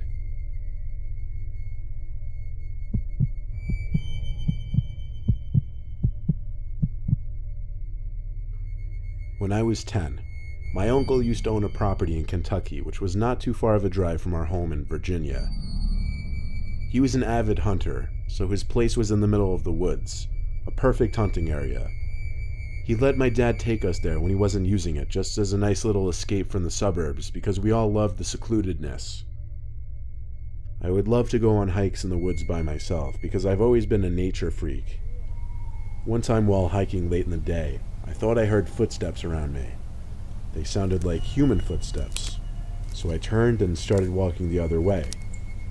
At the edge of the woods, however, I saw someone standing behind a tree, very shady-like. Seemed he was trying to hide. I ran back in the direction of the property and went inside the house. I told my dad I was being watched in the woods. He told me to just stay on my uncle's property and not wander off. I didn't want to go back outside after that anyway, though. My dad and two little brothers went off to pick up a pie at a nearby pizza place.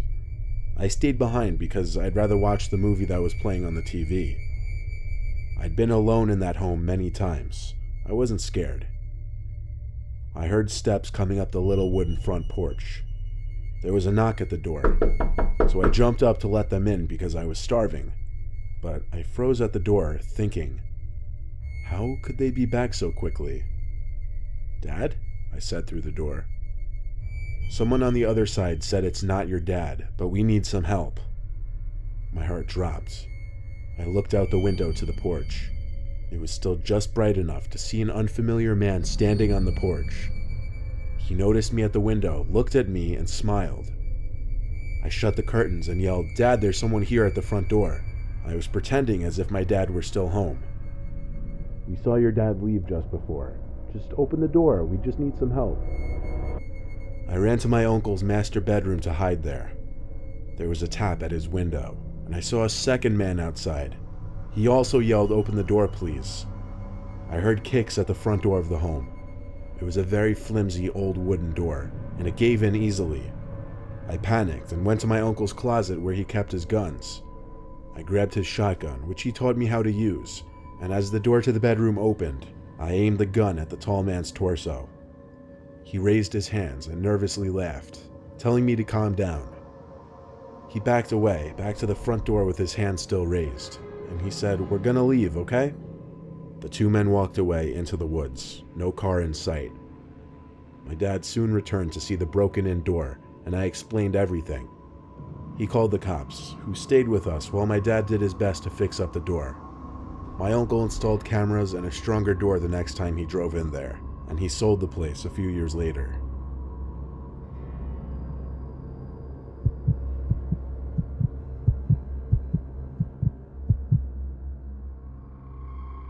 The following story takes place on one of the worst days of my life. My crazy ex-girlfriend and I had just broken up after having a screaming match in her car. She basically told me where I could shove it, and left me in the rain in some parking lot of an abandoned office supply store. It was way too late in the night to call either of my parents to pick me up, and of course my sister was in a different state, so I tried calling an Uber as I walked out of the lot towards the street.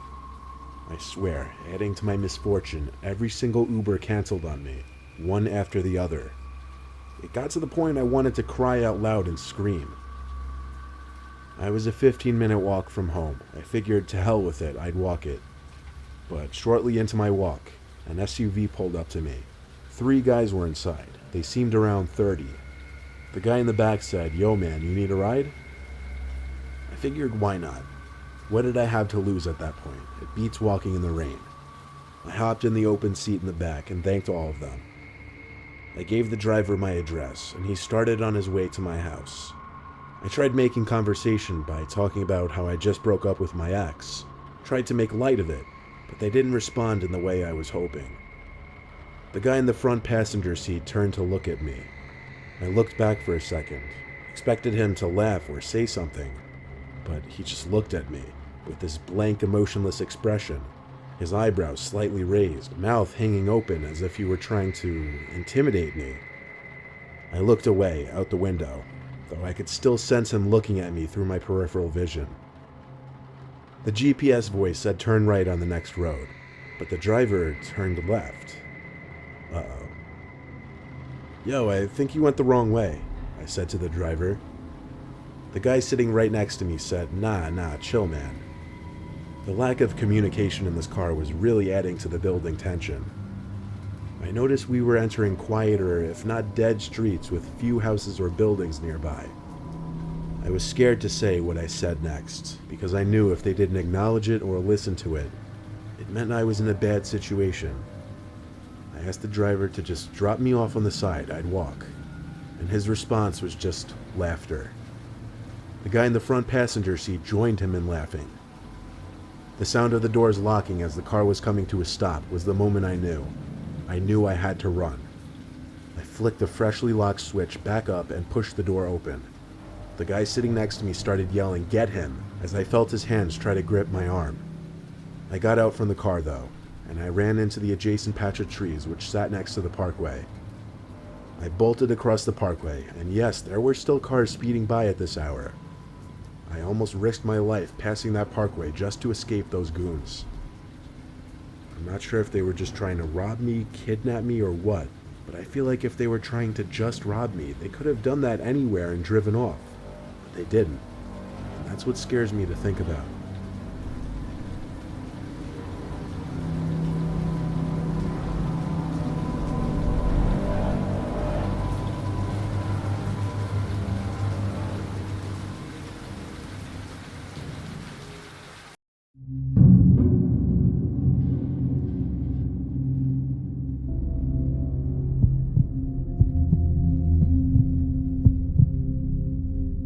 My friend Keith has an uncle with dementia. Long story short, his uncle usually lives with his grandma, but she was in Florida with some church group for the week, and Keith was going on a business trip, so while he was gone, he hired me to house sit. This included watching after and taking care of his uncle. I'll call him Uncle Nick. Keith would only be gone for 2 days. On the first day of my house sitting, I mostly just hung out in the backyard reading and tanning, or in the living room watching TV. I cooked twice. Each time I made extra food for Uncle Nick, but I never saw him come out of his room upstairs. I went up to knock on his door lightly and tell him I made food. I heard a grunting noise on the other side of the door. I assumed that was his way of acknowledging me. I never actually met his uncle. Oddly enough, we weren't introduced when Keith hired me for this little job. Uncle Nick was fully aware of my being there, at least that's what Keith said. He never left his room to eat while I was in the living room, so I went up to Keith's spare room for the night. I left the door cracked open so I could listen, and I eventually heard a door down the hall opening and unsettlingly quick and heavy footsteps moving down the hall and down the stairs. Seconds later, I heard the same footsteps rush back up the stairs and back to the room. Then the door slammed shut. It was honestly a little unnerving. Hard to explain, just the intensity of his footsteps, like he was avoiding me or something. The next day was pretty similar to the first. I made 2 meals and left the food on the counter for Uncle Nick both times. When I was laying in the backyard again, I came back in to see the plate was empty, so I guess he was really avoiding me. I went back out to tan some more, and when I thought about it, I looked up to the bedroom Nick was staying at, and there he was, looking at me through the window. I think when he noticed me, he ducked down. I felt so uncomfortable that I folded up the blanket and went back inside and up to the spare bedroom. It was okay. One more night of this and I'd be home. I made dinner that night and left him another plate. As I walked up to the spare bedroom, I noticed his bedroom door was open now. First time I'd seen that. Maybe he was becoming less shy. I went to brush my teeth and go to my room for the rest of the night to give him his space. I was having a rough time sleeping though. I just wasn't tired at all. While laying there in the dark, I heard a short creaking sound coming from inside the room, even over the noise of the fan next to me. I sat up and looked around, still able to slightly see in the dark room. I didn't see anything. More specifically, I didn't see Uncle Nick. I was getting paranoid, honestly. Why was I becoming so creeped out by him? I lay back down on my side, facing the wall next to the bed. I ignored the little sounds I thought I was hearing in my head for the most part, but when I heard a very faint groan, I sat up and turned off the fan to listen. I heard breathing. I turned to the far right side of the room by the desk, and there he was, sitting on the desk chair, turned to me. I screamed in fear, and he came up to me going shh and covered my mouth with his hand. In the moment, I thought he was trying to suffocate me, so I pushed him off of me and ran to the nearest bathroom to lock the door. I listened as I heard his manic footsteps rush back to his room and slam the door. My heart was pounding inside my chest. I called Keith and told him about it. He sounded like he wasn't even that shocked. That's the scary thing. He told me it's best I sleep in the bathroom with the door locked. And when he said that, it said to me that his Uncle Nick is potentially dangerous, which scares me even more. I slept maybe 3 hours max that night on the bathroom floor, and in the morning I quickly packed my backpack and waited out in the backyard for Keith to return. He paid me extra for what I had to deal with, and I suggested he get his uncle some serious help, because I think he has more than dementia, and I still don't know what his intentions were that night.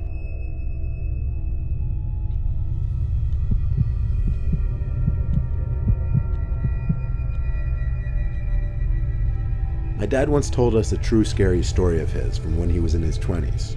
When he was still living with my grandparents, he lived next door to this older couple in their 60s. One winter, the wife Margie next door went missing. The husband knocked on their door and asked my grandparents if they'd seen her, but unfortunately they hadn't. No one had, apparently. A few days later, my dad was out at the park playing football with friends. That's when it started to snow. They played in the snow for a while until it got to be too much. Then they all went their separate ways back home. When my dad got home, he realized his parents were gone. My dad started the fireplace and went to his room, which was adjacent to the living room, to throw his stuff on his bed. Then he went to take a warm shower. When he got out from the shower, he thought he heard humming from the living room outside the bathroom. He opened the door a crack in his towel and said, "Mom?" The humming stopped, but a creaking sound continued. My dad threw on his clothes in the bathroom and walked out into the living room. There in my grandpa's old rocking sofa chair was Margie from next door. She looked straight at my dad and said, "It was so cold I needed to get warm." My dad ran next door to get the husband, but when the two of them returned to the living room, the sofa chair was empty and Margie was gone. The two of them searched the whole house together, calling her name, but she wasn't there. Now, this much of the story was enough to creep me out already when my dad told it to us. But it didn't end there, and the really scary part didn't happen until the next day, when Margie's dead body was found in the man next door's crawl space, where she apparently tripped and sliced her head open on a sharp object. He only found her because the smell became so unbearable he smelt it from the garage. The thing is, the body was deemed to have been dead for at least 3 days, yet my dad saw her in the living room just the day before. To this day, My dad believes he saw the ghost of Margie in my grandparents' living room that day, and my dad's not one to make stuff like this up. When he first told us this story when I was 9, let's just say I didn't get much sleep that night.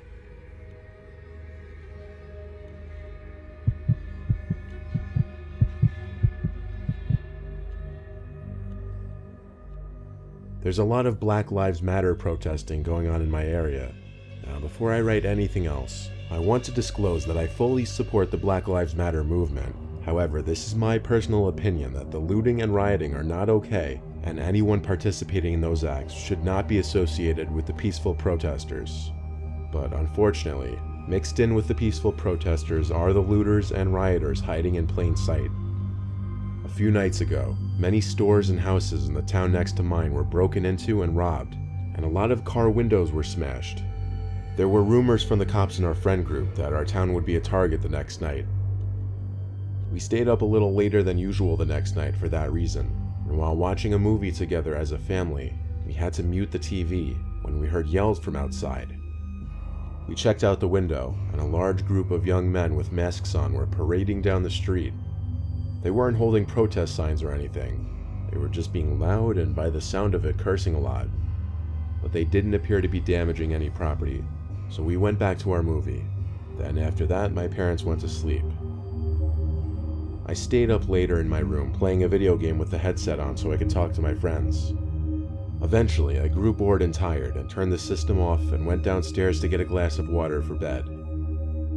As I passed the little half stairway to our den on my way to the kitchen, I looked down there and saw something big sitting on the carpet by the window. I went down the stairs, and when I picked it up, I realized what it was. It was the glass of the window broken, but all taped up as if to make the glass shattering easier or quieter. I ran to my parents' room to get my dad. When he saw it, he called the police. The response time was outrageously long. My dad said we were lucky the line wasn't busy, as the 911 calls recently by us have skyrocketed. When the police came to search the house, it didn't seem anything was stolen or anyone was in the house. They had to respond to another call within 20 minutes, but they said to call back if something else happened.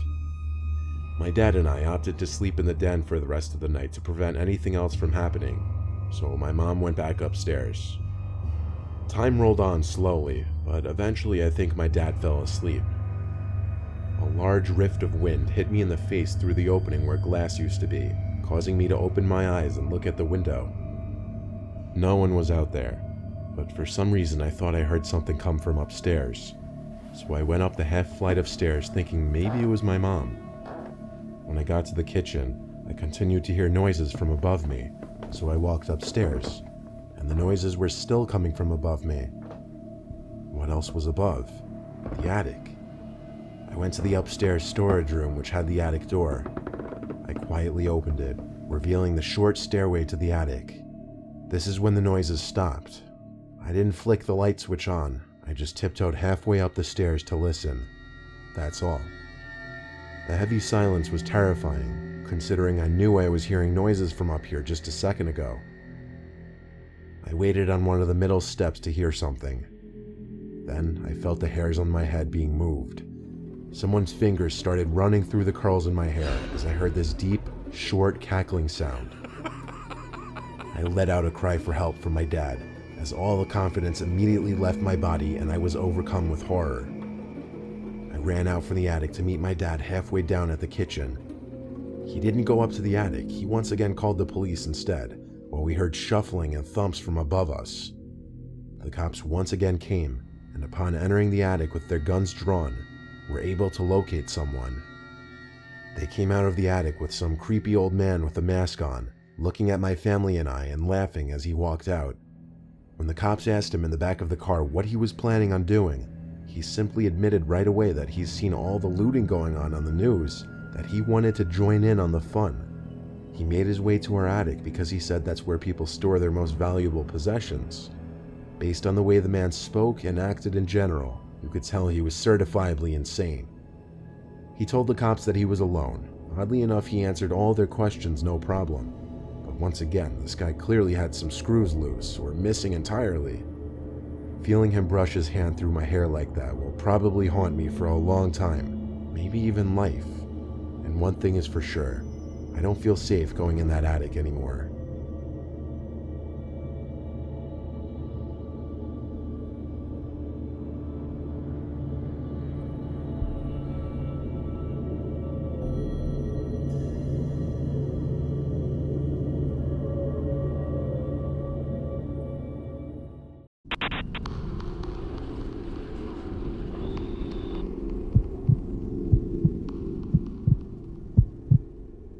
When I was a little younger, I enjoyed off-road biking, like on bike trails in the woods. Living in rural Massachusetts, I always did a lot of exploring, usually on my bike. One of those many days that I was feeling adventurous, I got on my bike and rode down Irving Street, the road my parents' old house sat on. This road went a long way down, and it basically just ran through trees in all directions, with the occasional farmland. I'd usually cut off this road onto an intersecting road, or I'd just ride into the woods through one of the dirt paths. This particular day, I kept going further than usual on Irving Street, hoping to find these cool bike trails one of my friends told me about a few days prior. He said the entrance would be a little past a deer crossing sign. I didn't find the sign though, but I did find a trail that veered off the road into the woods. It was wide enough to easily navigate on my bike. So I turned off Irving Street and onto the dirt trail, which immediately dropped to a decline, allowing me to instantly pick up speed. I still don't know if these were the trails my friend was actually talking about or not, but they were fun to ride on, as they were very hilly and windy. I just rode around the apparent maze of trails, having fun exploring, until I started to get thirsty and realized I had forgotten my water bottle at home. Of course. So I decided to cut my bike ride short and start looking for the way back to the road. I rode around the trails trying to remember which way I came from, but it was literally a maze. Irving Street was a very quiet road, so hoping to hear the sound of traffic was kind of pointless. This was back when flip phones were a thing, and I didn't even have a cell phone yet, honestly, so I couldn't exactly just whip out my iPhone to look for directions. Then I realized I wasn't alone in the woods. There was a woman not too far away from me, just standing there watching me, kinda creepily. She was older, probably 60s. I called out to her asking for help because I'm lost. She replied in a low voice, yet I could somehow make out what she said. She said, "You shouldn't be in here." I apologized and asked for directions one more time, but she said, "Get out now," in a disturbingly sadistic way. I wasn't staying there another second. I rode off down the trail, resuming trying to find the road again. But from that moment forward, every 5 minutes or so, I'd see that lady, not too far away, always looking at me. This went on for some time, to the point that I got so uncomfortable that I hid behind this giant stone for a while once I lost sight of her. I waited for a long time, and it was getting dark quickly. I swear I was starting to freak out. Another half hour of trying to navigate this maze, and it was getting too dark to even make my way around on the bike. I could barely see the trails now. I was so tired I had to sit and take a breather, but something in my gut told me I was being watched. Like, you ever just get that feeling that you can sense the presence of someone else around you? I was right, because the old woman's voice broke the silence. She said, "Come here," but in a low voice, almost a whisper. This meant she was currently closer to me than I was comfortable with. I couldn't see a thing. I held myself together until she started making these cackling sounds. And that's when I lost it. I threw my bike to the floor. That was the last time I ever saw it. I started screaming, running through the woods. The nightmare of trying to find my way out of the woods finally ended when I saw the lights from a house not too far away. I ran as fast as I could to it and rang the doorbell. An older man answered the door and asked him for help, for some water and a ride or something. Thankfully he was nice and happily offered to give me a ride to my house. He seemed particularly freaked out when I told him about the creepy woman in the woods. He said 3 people had gone missing in our county just that month alone. He also knew the trails I was talking about and said they were not privately owned by any woman, making the situation even weirder. I of course was furious about leaving my bike behind, but I had to get out of there. That woman had been stalking me riding on my bike for potentially hours. She was basically right in front of me in that pitch blackness.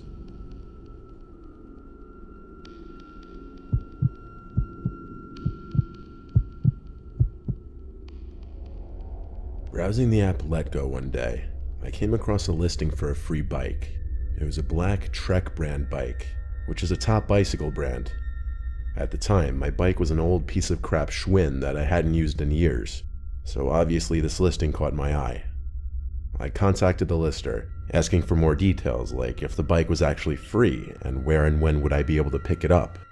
The lister responded relatively quickly, saying yes, it's for free, and said first come, first serve, but to hurry because a lot of people were contacting him. I asked him for the location or address, and he sent me coordinates. That should have been my first red flag. Who sends coordinates? I asked him how am I supposed to track the coordinates. He said download an app on my phone. Then I asked, is there a nearby address you could just give me? He said not really because he was keeping his address to himself for privacy reasons, and there weren't really any nearby notable locations. So he gave me a phone number to text him, told me his name was Gene, and we set a meet time of 6 p.m., as that worked for both of our schedules. I downloaded this GPS coordinates tracker app, and the coordinates led me on a 25-minute drive. As I got closer and there was nothing but woods on either side of me, I started to wonder where exactly these coordinates would be taking me. I was now 2 minutes away, and it seemed I was as far as I was going to get with my car. Exactly what I was worried about came true. I'd have to cut through the woods to get to these coordinates. I parked my car on the side of the road, but before heading into the woods like a clueless madman, I texted Gene saying I was parked on the side of a desolate road next to woods on either side, and that the app was pointing me in the direction of the woods. He replied back a minute later saying, yeah, this area is sketchy that way. It would probably be better if you just cut through the woods instead of looking for the trail. If you follow the direction it tells you, you'll find a huge clearing in the woods where I'm waiting with the bike. I already drove this far. I figured I might as well just see this through, even if I was finding this increasingly bizarre. I started my way into the woods, swiping twigs and leaves out of my way as I did my best to make it through the thick woods. I wasn't dressed for this at all though. I did this for probably 4 minutes until I saw I was approaching the coordinates on my phone, but I didn't see any clearing in the woods ahead of me. Something wasn't right, so before going any further, I texted Gene again saying I'm just about to be there but can't see the clearing in the woods. I said maybe I have the wrong coordinates. A minute passed without an answer, so I tried to call him, but it went to voicemail after 1 ring. Then he texted back saying I have bad service, I can't talk on the phone. I asked him where should I go, I think I'm lost. He didn't answer. I waited and waited hoping he would, but nothing. After a couple more minutes, I called it quits. I started to feel like this was all fake from the start, and I was becoming paranoid of my surroundings. The sun was going down, so I hurried back in the direction I came. I thought I would be followed, but as I looked back behind me constantly, I didn't see anyone. I made it back to my car to make a shocking discovery. All 4 of my tires were slashed. My body entered a fight or flight mode before even seeing who did this. I approached the door of the car, wondering if I should hide inside and lock the door, but as I looked into the car, I could see someone laying on the back floor hiding. I chose my flight response. I sprinted all the way down the road, saying screw the piece of crap car. I heard my car door open and slam shut. When I turned around, I just briefly saw someone running into the woods. I took out my phone and of course called 911, asking them to please hurry to my location that I'd be running down the road. 15 minutes or so later, a police car finally approached me with its lights on. They escorted me back to the scene of the crime, my car, and took a police report, which included every detail like the slashed tires and the text conversation. They accompanied me as I waited for my roadside assistance company to come and tow my car. I was brought safely to a shop where they changed my tires on the spot. The only thing I worried about was that man Gene getting my license plate number and possibly tracking me with it, but to this day he hasn't, so I like to think I'm safe from that.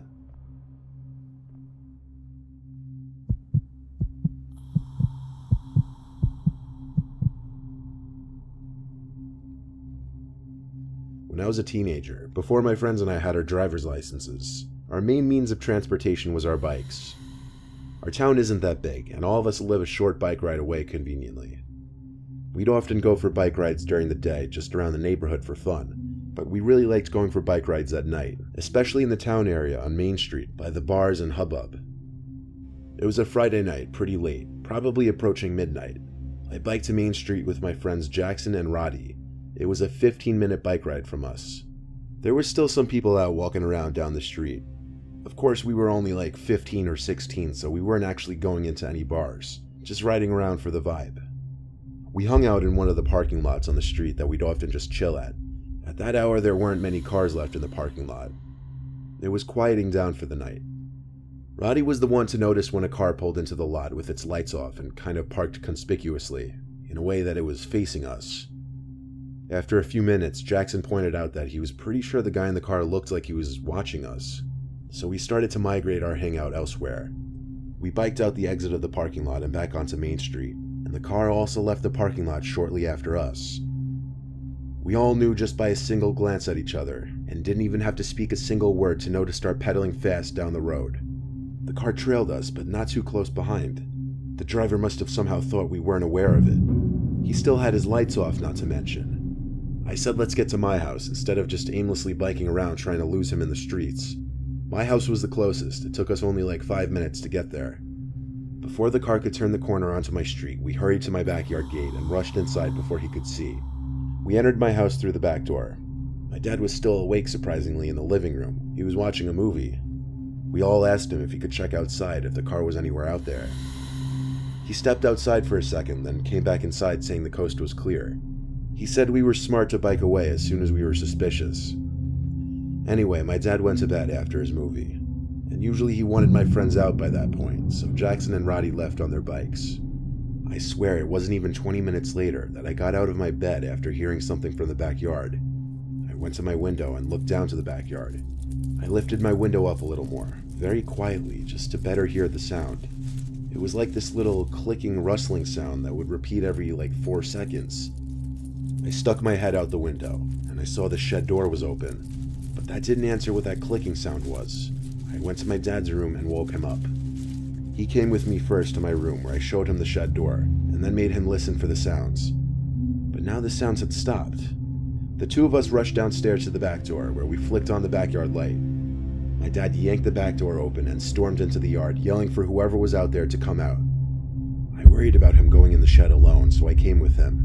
But besides all the tools and other basic shed equipment, bikes and other shit like that, there was no one hiding in there. We found out on the way back inside the house that the clicking sounds I was hearing was someone trying to tamper with the outside lock, as the entire door handle was completely scraped up and almost ruined. The lock still worked, and that was only the storm door. There was still another door with a working lock behind it, so it was still safe. My dad told me to just go to bed. He'd stay downstairs for the night and keep the outside lights on.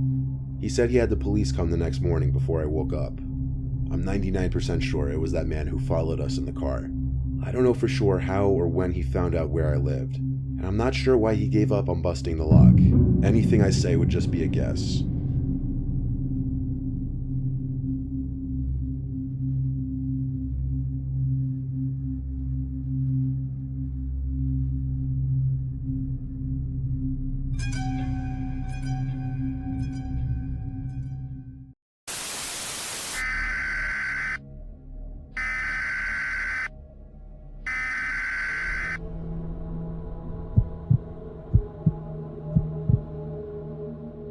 With all this quarantining madness going on because of COVID-19, my family and I have fled New York State to our Massachusetts lake house to avoid contact with other people.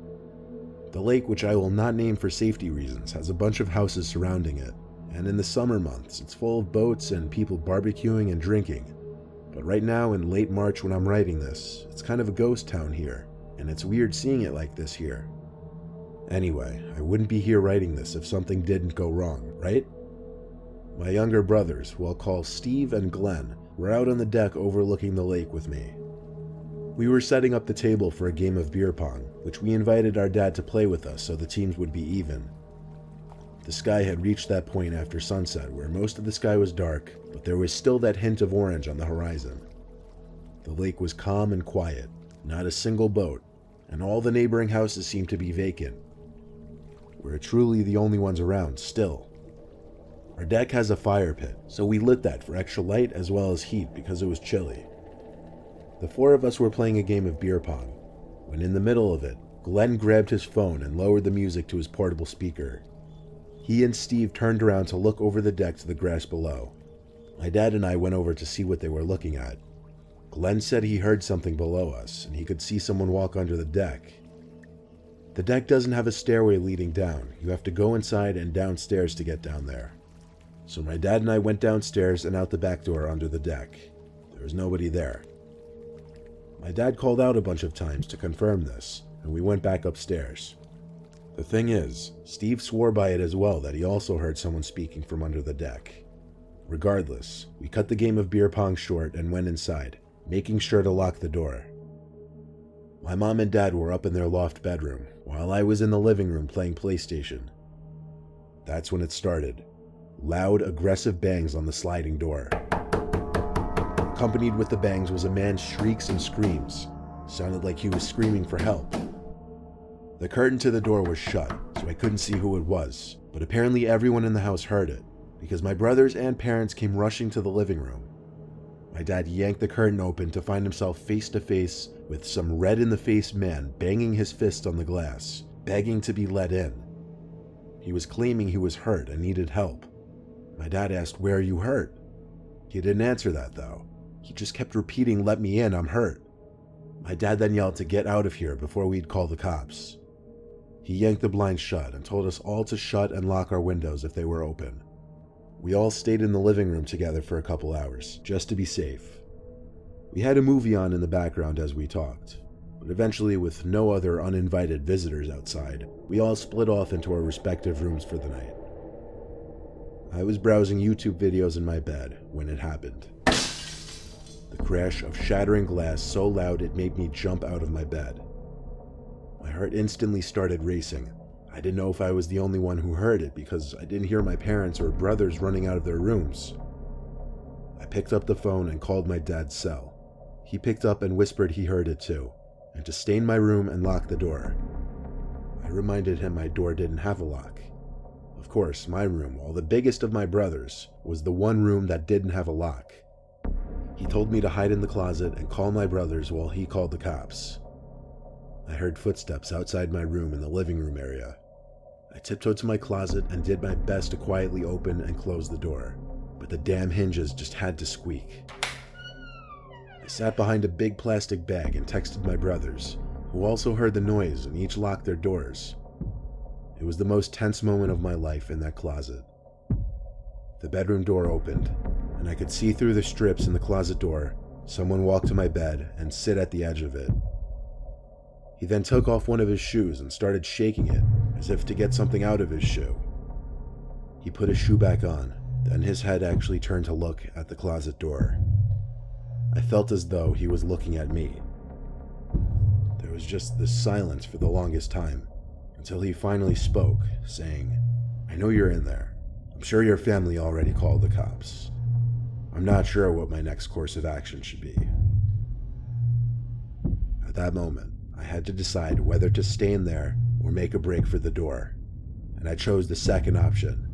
I burst through the closet door screaming as some kind of adrenaline boost. I made it to the door, expecting him to lunge for me and grab me, but he didn't. I ran up to my parents' loft and banged on the door. My dad opened it and let me in.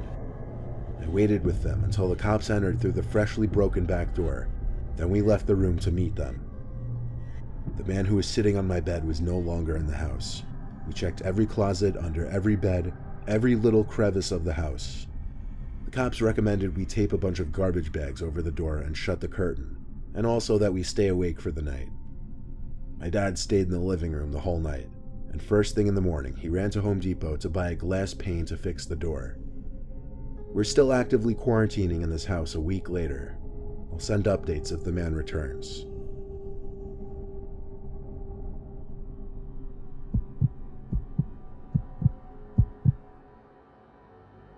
I've been staying in my apartment in Jersey City during this coronavirus epidemic. My roommate has since gone home to Ohio to stay with her family during all of this, so I've been in the apartment alone. I've been mostly just watching new movies and shows. I try not to go out too much because my city is pretty bad right now. A couple days ago, I was running extremely low on food, so I had to make a mandatory grocery run. I went to the nearby Trader Joe's wearing a mask and gloves, which, including the insane line and limited stock, turned out to be a production. On my walk home in the dark, I realized the streets were even quieter than they were the last time I went shopping, just a week before. Suddenly, out from an alleyway, some guy wearing a mask and gloves approached me. He had a baby wrapped in a hoodie and small blanket in his hands. He seemed very sincere and asking me to let him take his son to my apartment real quick so he could change his diaper and feed him his food. He swore to me that he was clean, and that he really needed this favor for just 5 minutes, that it was an emergency. Hearing the baby's little cries, and the fact that this man even had a child with him and just seemed sincere, the soft part of me agreed. I led him to my apartment building. It was only a short walk from there. We walked up the 3 stories to my apartment, and I led him inside, asking him to close the door behind him. I cleared a spot on the living room table for him to change his child's diaper and whatever. When I turned around, the man was like pacing around, or more like snooping around, I guess. He went into my kitchen to do God knows what. I called over to him that I set up the table for him to use. He didn't answer. I started getting confused. I walked to the kitchen and saw him looking around suspiciously, and what else I saw confused me. The man was standing with what I thought was his child, held in only one hand. It took me a second to understand. It wasn't a child. It was just some baby doll wrapped up in a blanket. I'm assuming one of those realistic ones that make the crying and moaning noises. The man looked at me and pulled out a gun from his right pocket. That's where things went from 1 to 100 real quick. He looked at me with a gun aimed at me and said something along the lines of, "I'm gonna take what I want and you're gonna stay in my sight." Of course, I had to say okay with a gun aimed at my head. I wondered if it could be a BB gun with a tip painted black, but even if it was, I doubted I could overpower him. I couldn't risk it. The man pulled out a big black bag from his backpack and filled it with valuables, including my wallet, some of my roommate's jewelry, kitchen valuables, my brother's Xbox which he lent me, and my iPad.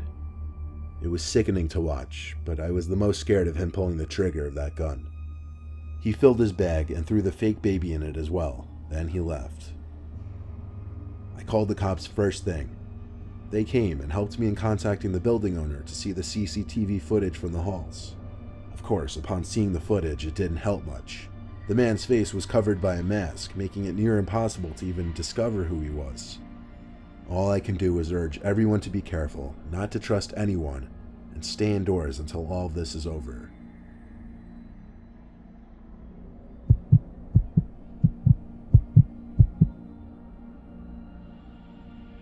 The past month, I've been quarantining in my apartment alone with minimal outside contact because of the virus. My apartment is the downstairs floor of a 2-family house.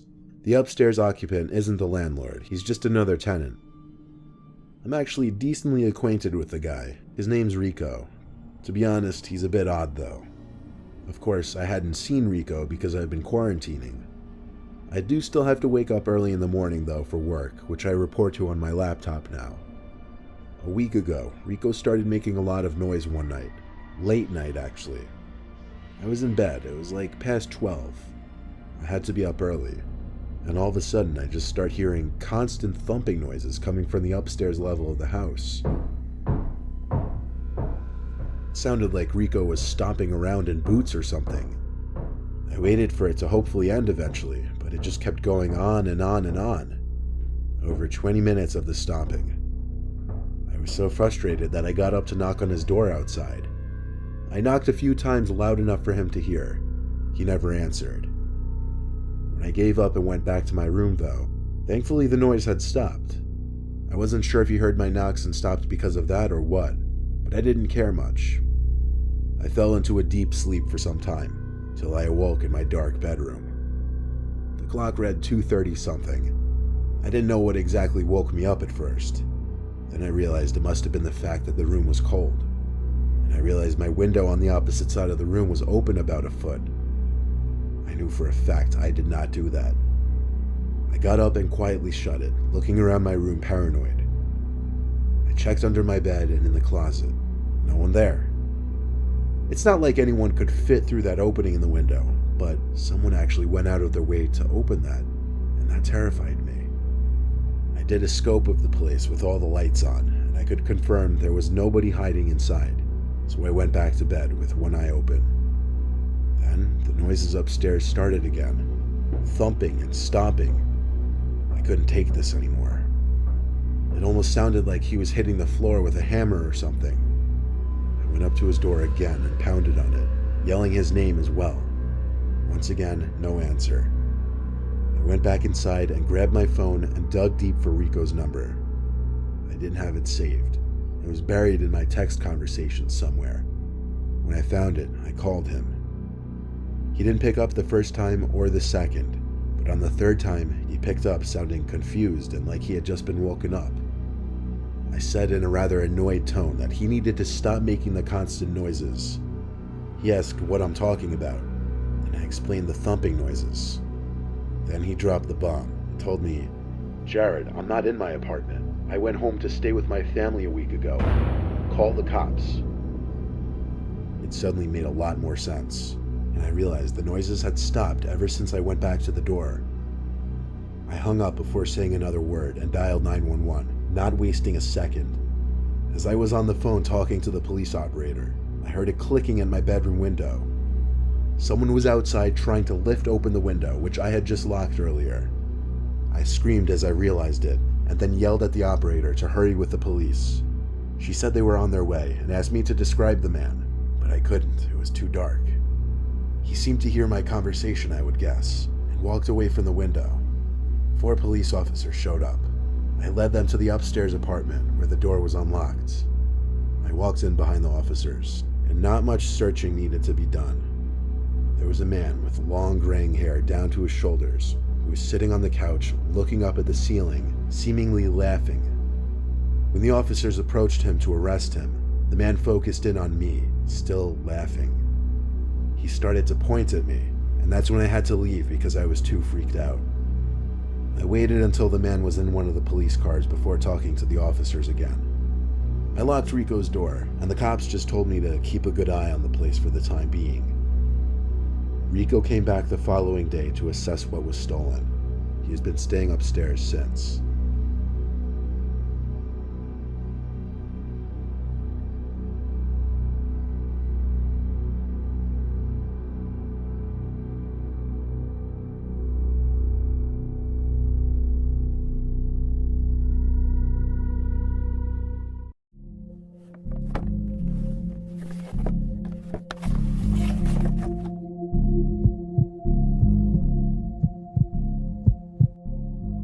I bought my first house that I currently still live in 2 years ago. I was in the unpacking and settling in phase. At the time, I was single and living alone, but I just figured it was time for a house. I had a couple friends over to help me unload the truck full of boxes, and I paid them with food since they wouldn't accept money. They hung around for a few hours after just to hang out. When my friend Dale went to the bathroom, he came back and said he heard some noises from inside the walls, and that it sounded like there were some pipe issues. I took note of it, and the two of them left a little later. Since it was a Saturday, I stayed up pretty late on my laptop watching Netflix. However, I was hearing some light thumping sounds from above me, which was odd because my bedroom is upstairs. The only thing that could be above me would be the attic. Then I remembered Dale's comments about the noises from inside the walls. I went to the attic door and pulled it down, and I actually had to take a deep breath because I was a bit nervous. I climbed the stairs into the attic and pulled the light switch down. One very dim yellow light buzzed on, just barely lighting up the attic. The noises in the walls stopped though. Either that or the noises just weren't coming from the attic, I imagined. With no boxes up there yet, it was just basically a big empty space, and I could clearly see no one was up there. The only things in the entire attic were a couple giant framed paintings leaning on one of the walls. I went back down to my room and tried to get some sleep, but I heard the noises again. Now I started to fear there was a small animal on the walls, like a raccoon. The sound still seemed to be coming from directly above my room.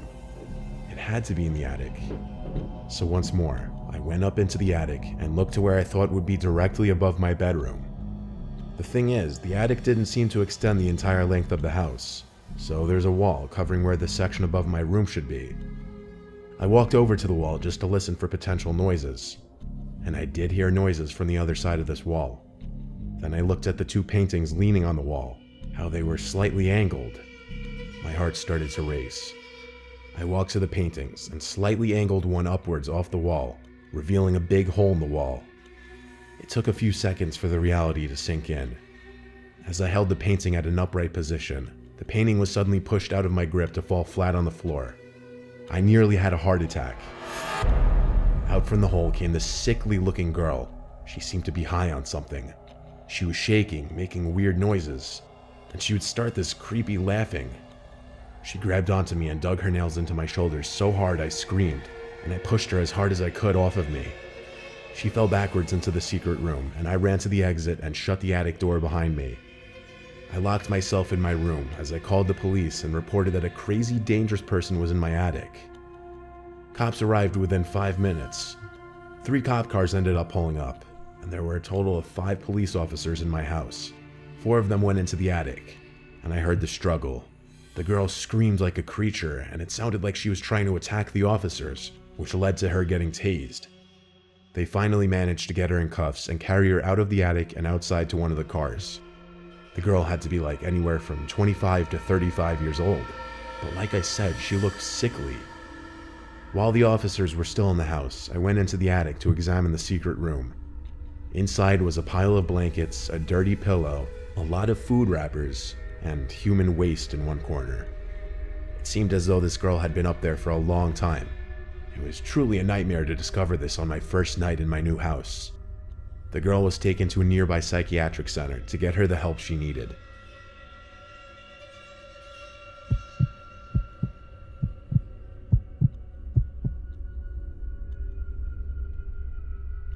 My dad helped me buy my first house when I was 28. I was never spoiled, but my dad always had a lot of money, and when I wanted a house, he lent me a large amount of cash. The previous owners of the house were an elderly couple. As far as I know, the husband died many years before I moved in. The wife died just a few weeks before I bought the house.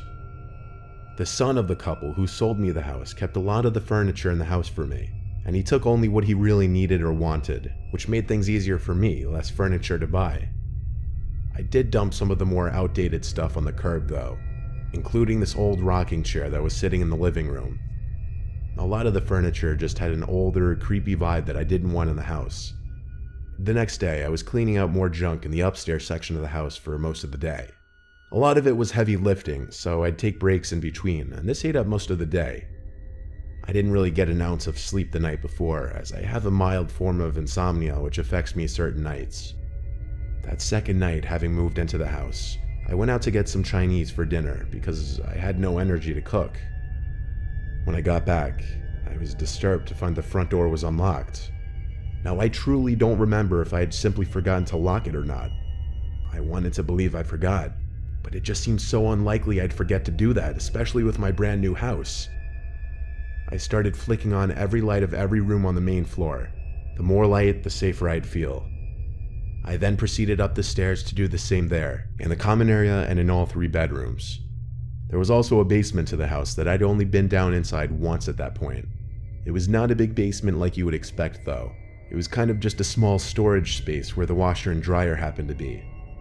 I was already feeling a lot more confident that I had just simply forgotten to lock the door, but I still had to check the basement before I could confirm this. I opened the basement door and I flicked on the light.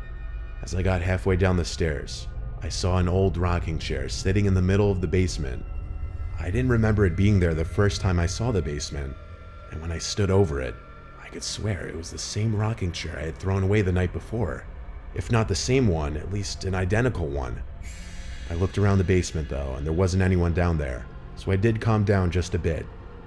I headed back upstairs to eat my Chinese food. I remember leaving the basement door cracked open though, which sat right next to the kitchen, and I started hearing rickety, creaking sounds from downstairs. I ran to the basement door and I tried to turn on the light, but it wouldn't turn on this time. All I could think was, what the hell was that noise? I went to the kitchen to grab my flashlight from under the sink, and I went a quarter of the way down the stairs with the flashlight beaming down to the bottom, and I saw the rocking chair moving, and someone was sitting in it. It was an old woman with gray, curly hair, glasses, and she was dressed in a pink nightgown. Her head slowly turned to be looking up at me. I gasped and left the basement, closing the door this time. I don't know what I was immediately thinking at that point. All I knew was I had to call the police, but when they came, they searched the whole basement with me and we didn't find anyone. There were also no hidden compartments or exits down there where she could have escaped through. At a certain point, the cops started looking at me like I was crazy, I knew it, and pretty soon they left. I had the contact details of the son of the couple who owned the house before me, so I called him up around 8 or 9 p.m. and described the lady to the best of my ability. He sounded shook and started to cry over the phone and said I just perfectly described his mother and her favorite nightgown. He said he'd be right over. He got to the house within the hour and we went downstairs together. He seemed to be in shock the whole time. I could see his hands shaking. He ended up leaving with the rocking chair after a while of talking with me and being very emotional. It may have been emotional for him, but it was the scariest thing I could have possibly ever witnessed with my own eyes. It still stands to be. I kept the basement door locked 24/7 after that, and I'd be scared to do laundry for months. But after half a year of nothing happening, it wasn't that bad. I only lived in that house a year and a half though.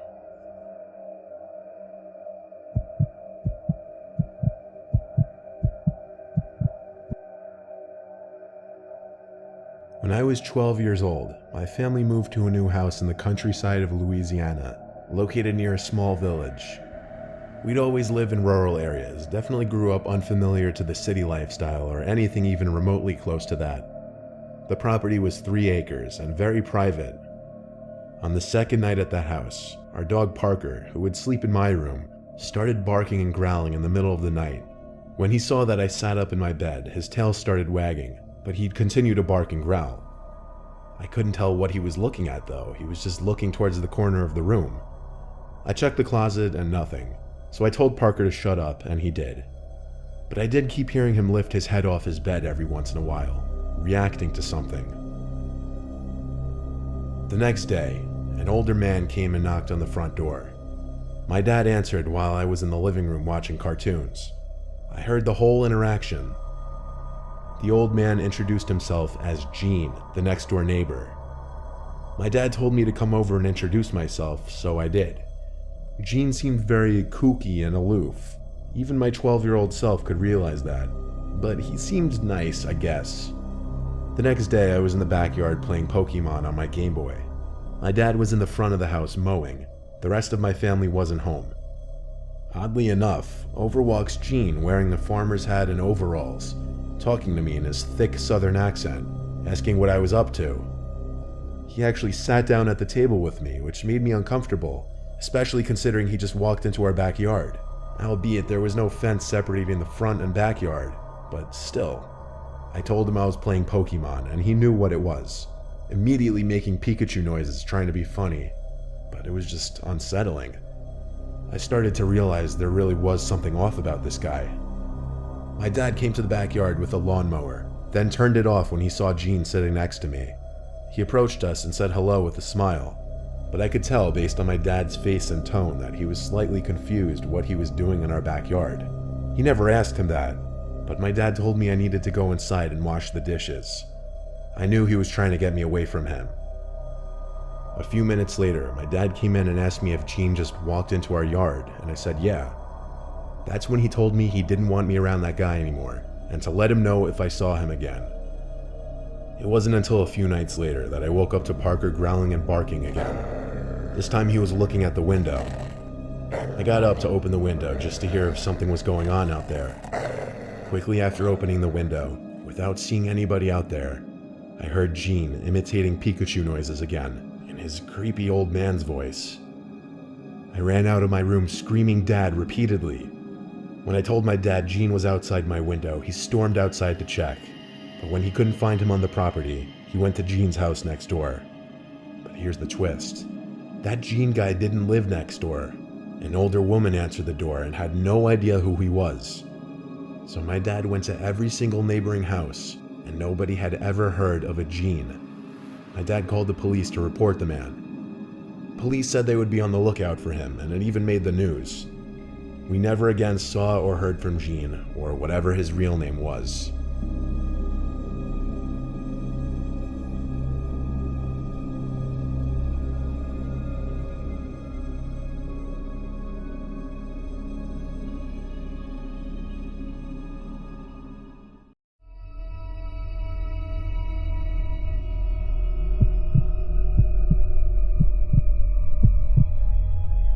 This happened in October 2019. My friends and I were in the military at the time, stationed in Colorado. We heard about this haunted road called Riverdale Road from one of our friends that was originally from Colorado. There were several different legends about the road, like stories about a ghost jogger tapping on people's windows, bloody handprints on road signs, Native American shapeshifters, ghostly hitchhikers. The list really goes on. The legend that matters for this story, however, is that of a phantom Camaro. The legend goes that a guy crashed on the road back in like the 60s or 70s as he was going too fast down the road, which has a lot of twists and turns on it, and now he haunts the road trying to race people to their death. Anyway, my friend said he'd been there several times, but nothing ever happened. With it being October and all, the rest of my friends and I really wanted to go so that we could maybe experience something spooky. So we all went super late on a Sunday night, like 1 in the morning, so it was technically Monday morning, I guess. Anyway, there were 5 of us, to include myself, all in one car. My friend, who was a Colorado native, said he went to high school with a guy who died on the road, and the guy had to cross somewhere along the road. So since a couple of the guys had to pee anyway, we all pulled over where the cross was so that they could go off to pee somewhere while the rest of us looked at the cross. It was extremely dark outside and completely quiet aside from our footsteps in the grass and the words we exchanged. We were only standing outside for a couple minutes tops, before literally out of nowhere, this car races around the bend of the road and drives past us. One of my friends made a joke, "Oh, it must be the Camaro." We all laughed, but as the car completely passed us, we saw that the taillights were indeed that of a Camaro. At that moment, all of us scrambled back into the car, and by the time we were all inside and beginning to drive away, the Camaro was right behind us, following us. Car that turned around. This is fucking wild. Yo. This is fucking Oh wild. my god. You guys scared? This is how we died, dude. I fucking lied. It matched the description of the legend perfectly. It was an old black Camaro with a busted headlight. My friend who was driving was freaking out, and rightfully so. We told her to just drive the speed limit, because the legend says if you try to speed, then you die. So we went the speed limit for the rest of the road with this Camaro riding our ass. It was so close to us. The quote-unquote driver of the Camaro even turned off the headlights, which was really weird considering how dark it was outside, and they could have easily hit us without being able to see. As soon as we reached the end of what was considered Riverdale Road and were about to turn off of it, the Camaro stopped and turned around and started back in the other direction. Now, I don't know if the Phantom Camaro is real or if the legend is based off some crazy person, but it was just weird how the car literally came out of nowhere. It was so silent outside, and we would have heard it coming far sooner than when it came around the corner of the road. Plus, what kind of person would be out on this rural road at 1 in the morning on a Monday night? I don't know. I personally believe in the paranormal, so I think it was a ghost, but I try not to push my beliefs onto other people.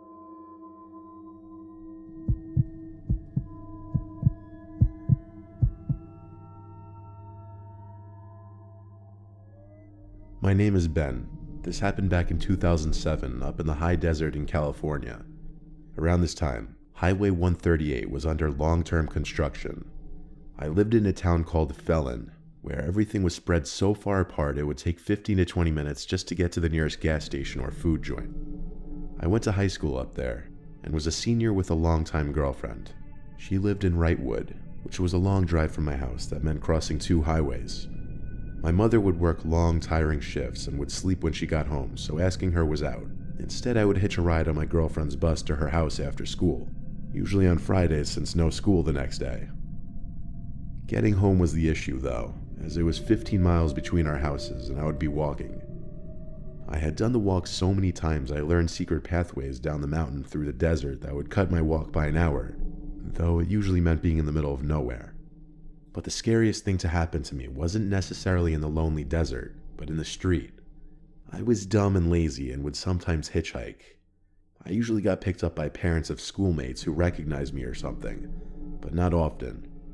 One day I was walking. It was around 6 p.m. I believe, as the sun was fading, and a man named Charlie pulled up in a big red van. He asked if I wanted a ride, and I said sure. As soon as I got in, something was wrong. He was twitchy and looked abnormally thin. His cheeks were sucked in and looked exhausted but wired. He stared at me for what felt like a long time, By the time I realized I was uncomfortable, the van was already moving down Highway 2. He talked a lot, mentioning that he had a friend named Carlos. He talked about Carlos a lot, and asked questions I couldn't possibly answer, like if I knew him, or if I liked his house and if he treats me well. I told him I don't know a Carlos. I realized at this point he wasn't taking me to Highway 138. Normally when someone picks me up, they go down Highway 2 to Highway 138. It was literally the only route you could take without going through the desert. When I asked about it, he told me too many cars are held up because of the construction and he knew a quicker route through the desert. He actually pulled through the route I usually took on foot, and my heart sank. I was about to end up alone in the desert with him. He continued to talk about Carlos as I searched for something to hold on to. I found a small screwdriver in his passenger door compartment and tucked it in my hand. He mentioned that I should meet Carlos, and that he could get me a lot of money. I assured him I wasn't interested, but it was like he didn't hear me. He told me he was going to take me to meet him. Again, I told him I was fine and I was in high school and didn't need to make money. I looked outside and realized I knew the area. There were a few houses in this part of the desert, just randomly thrown here and there. I'd walked past them before. He veered down one that was further away on its own. I knew he was going to take me there no matter what I said. He drove right through the open gate and parked. I heard endless howling of dogs as he pulled up and told me to get out to meet Carlos. I was scared, and I could hear my breathing getting louder. I considered attacking him then, but I panicked. He got out, and I saw the full form that was Charlie. He was tall, at least 6'3", and definitely was tripping on something. He wobbled like a child trying to stand. He went around and opened my door, then started to yell.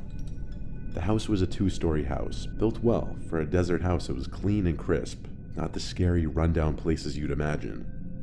An average height guy came out. He was older, maybe in his 60s. He had white facial hair and a shaved head. He looked at me and didn't look away as he told Charlie to go inside, and he did. Carlos asked me what I wanted, and I said to go home, that he was giving me a ride. He stared at me and pointed to the gate and said to leave, and I did. I walked to the gate, and as soon as I felt safe, I ran. I didn't stop. As soon as I could, I called the police on my prepaid Nokia and told them everything. I still walked home and sat on my bed. I was stunned and didn't know what to do. The police never contacted me after that day. I didn't tell my mom or girlfriend. I didn't want them giving me grief for it. After all of it, I still took the bus to see her, but I made sure I had a secure ride home after, or at least learn the public bus schedules. And I never hitchhiked again, but I still remember how hard my heart was beating, and how scared I was of what could have happened.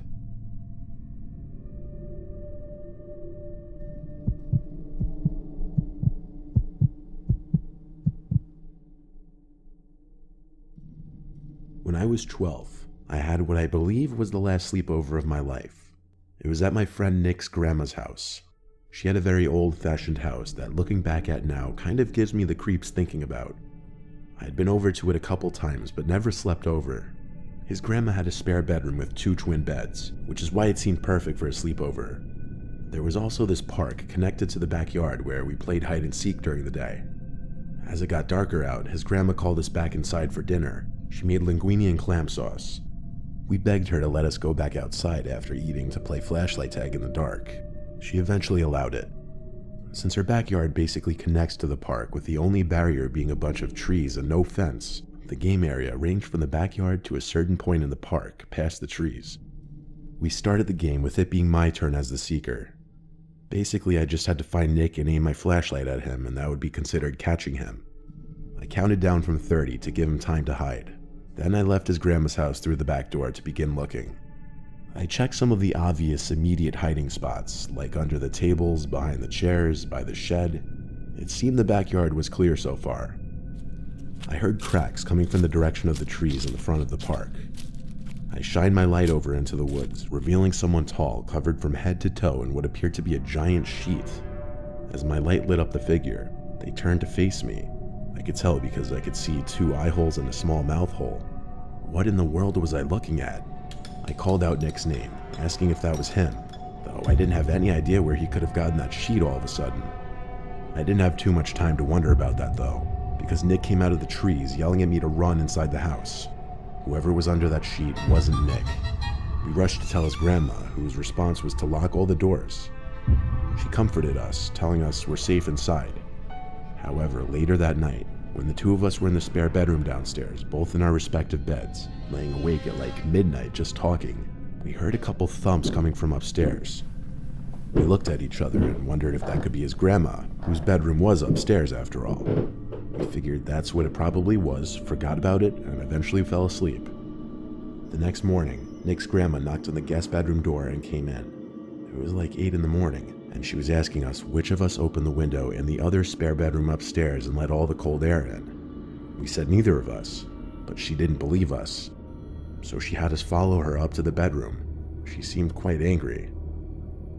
She pointed at the wide open window. Still, we said neither of us did it. Then she went to the bed and asked, "What's this?" as she picked up a dirty-looking crumpled up sheet thrown on the bed. She smelt it and was taken aback by its apparently horrible smell. I said, "Wait," and asked her to lay the sheet flat on the bed. She did so, and that's when I saw the 3 holes in the sheet, the eye holes and the mouth hole. That's when Nick and I knew and told her about the person in the trees under the sheet. She immediately had us leave the house with her to go next door, where she called the police. When the police showed up, 2 of them searched the house while my grandma stayed out front with a 3rd police officer. There was nobody found inside the house, but the method of entry was very easy to figure out. Whoever it was jumped off a railing in the backyard onto the awning, where they were able to easily open the window and climb in. Nothing appeared to be stolen or broken. Thank God I didn't have to stay there another night, nor did Nick. In fact, his parents had his grandma stay with them for a few days just in case. I think the scariest part would be worrying that whoever it was never left the house, and that the police might have overlooked their hiding spot.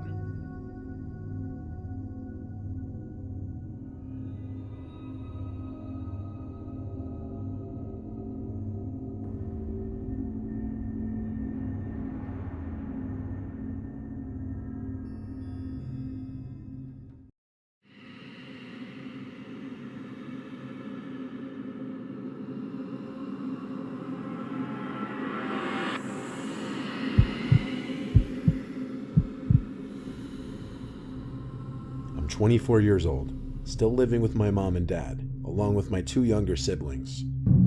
My parents bought a new house in March, just around the time coronavirus really started to be taken seriously around me, and quarantining started. So we were in the unpacking and settling in phase during all of this.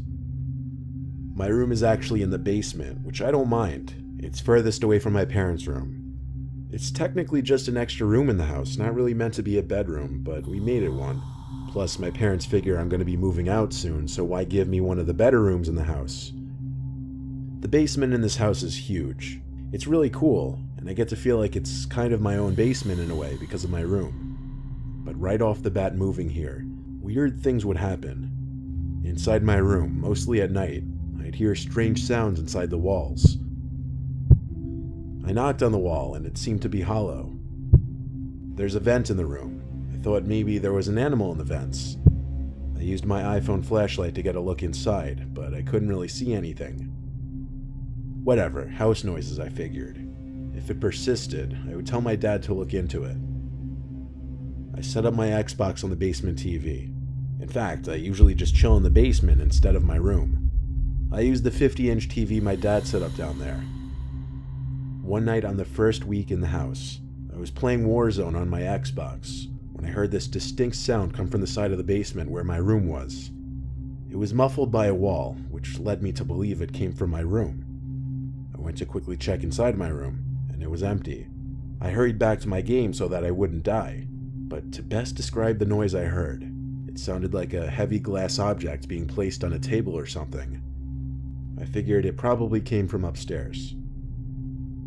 Literally the next night, I woke to some weird, muffled thumps. I couldn't tell if it was above my room or to the side of my room. I took my phone again and went to the air vents, but once again, even with the light, I couldn't see anything in there. I was starting to worry a small animal might be in the vents or living inside the walls. I brought it to my dad's attention, who told me to let him know if it persisted, and he told me to try to record the sounds if possible. so a few nights later, I woke up at 4 in the morning feeling extremely thirsty. My trusty bedside water bottle was empty that night, so I had to go upstairs to get a refill. On my way back downstairs from the kitchen after refilling the bottle, I stopped mid-staircase in the dark, thinking I heard something from the basement. "Andy?" I said very quietly, wondering if my brother was hiding down there. I whipped out my phone to use the flashlight again as I finished my descent down the stairs. I had a quick look around the basement just for peace of mind, and when I found it was clear, I went back to my room to hit the hay. As I placed my water bottle on the ledge above my bed, something in my gut told me to just look at that little vent in the wall one more time. So I shined the light in that direction, and even though it was only for like half a second, I knew what I saw. There was someone looking through the holes in the vent for just a brief moment. I saw their eyes clear as day, but they moved away just as the light revealed them. What did I do? You probably hope I ran to the vent to get a look inside and see who was in there. But no, instead I screamed like a girl as I ran all the way back upstairs, yelling for my dad like a child. My whole family came down the stairs to my room. I brought them to the vent in my room and shined the light in it again. My dad took a look, and of course there was no one in sight now. I'm not even lying when I say my mom and dad told me the cliche I was seeing things because I hadn't gotten enough sleep and I was tired. I didn't buy it. I wasn't sleeping there that night. I slept in the living room and locked the basement door that night. The basement door only has a lock on it because we have an outdoor entrance to the basement, so it serves as an extra small layer of security for break-ins, I guess. Well, the next day, when I went down to the basement, I made a shocking discovery. There was some kind of secret door in the wall that was left open. I immediately called my dad down, and we went inside of it together. There was a blanket on the floor of this little hidden room, along with a small wooden stool-like thing. And if you walk down this ever so tiny corridor, you'd come to the vent that peers into my room. This discovery would otherwise be cool, if it didn't lead to the realization that someone has been living in this room, possibly raiding our kitchen, and possibly watching me in my room as I slept. I think when the person living in the room heard the commotion I made the night before, they figured it was time to bail. I just still fear that they may come back.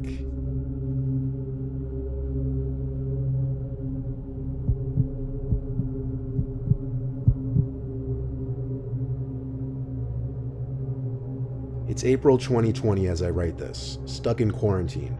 I live in a duplex house. It's one story, but it's divided into 2 sections. Each side has 2 bedrooms and a kitchen, with each having its own front door. Inside the house, there's a door separating the 2 sections, and it's locked by the other side. The landlord, Jose, lives on the other side, and he has the lock switch on his side of the door. Obviously, that's not exactly a situation I've been entirely comfortable with. So I took it upon myself to install some camera I bought on Amazon. It connects to my phone to alert me when motion is detected, and I aimed it right at that door. But did I ever expect to actually get any kind of notification from that app? No. That's why when I got a notification about movement on the camera, I freaked out. I opened the app and saw in the very laggy, low frame rate video that the door connecting the 2 sides of the house was open. I was literally sitting in my car in a parking lot, heart racing, waiting. A few minutes later, I saw Jose walking through the doorway, and a few seconds later, shutting the door behind him. I was supposed to go shopping, but instead I raced home to check my apartment. But as far as I could tell, nothing was touched. I didn't know whether to confront him or see if it persisted, but the curiosity just ate away at me that night. I knocked on his front door and told him about my camera, and that I knew he entered my apartment. He admitted it right away, but he had a reason. He said he smelt a burning smell that he thought was coming from my side of the house, and he knew I wasn't home, so he had to check if I left the oven on. Given that I couldn't find anything stolen, I had to just say, okay, thanks. I mean, realistically, it was a viable reason for him to come in, right? Still, that night while I was in bed, I wasn't happy about him just coming into my side of the house. I mean, that's against the law, isn't it? Given that we're both always home now makes the situation a little more tense. A few days later, I was up really late on a Zoom call with my friends when I got that dreaded notification on my phone that there was movement. I closed my laptop for like a second to go outside my room. All of my lights were off out there, obviously. It was like 3 a.m. I was in the living room, and I saw Jose standing in the corner. He had something in his hand that I couldn't see, but he was surely looking at me. I could only see him because the light from my bedroom came out to the living room slightly. He started walking to me like a zombie. I told him to chill out as I backed away into my room. When I saw him still approaching me with this lifeless posture, I slammed the door shut and locked it. He started to pound on the door with some blunt object and tried the doorknob. I yelled at him to stop before I called the police. And just like that, he stopped, and a few seconds later, I heard the door separating the apartment slam shut. I peeped into the outside, and he appeared to be gone. I got the police on the phone and had them come to the house. We got Jose to come to my side of the house. He claimed he didn't remember a thing, and as the four of us watched the footage on my phone of him entering my side of the apartment, he had this look of fear and remorse. That's when he claimed he has a sleepwalking problem that's gotten worse recently, and he's on a bunch of medications. The police asked me if I wanted to press charges. I looked at Jose and said no. However, as soon as the police left, I barricaded that door with my dresser and started looking for new apartments. I haven't seen Jose since, and I'm not staying here much longer. I don't think I believe his sleepwalking story. It truly seemed he was trying to hurt me that night.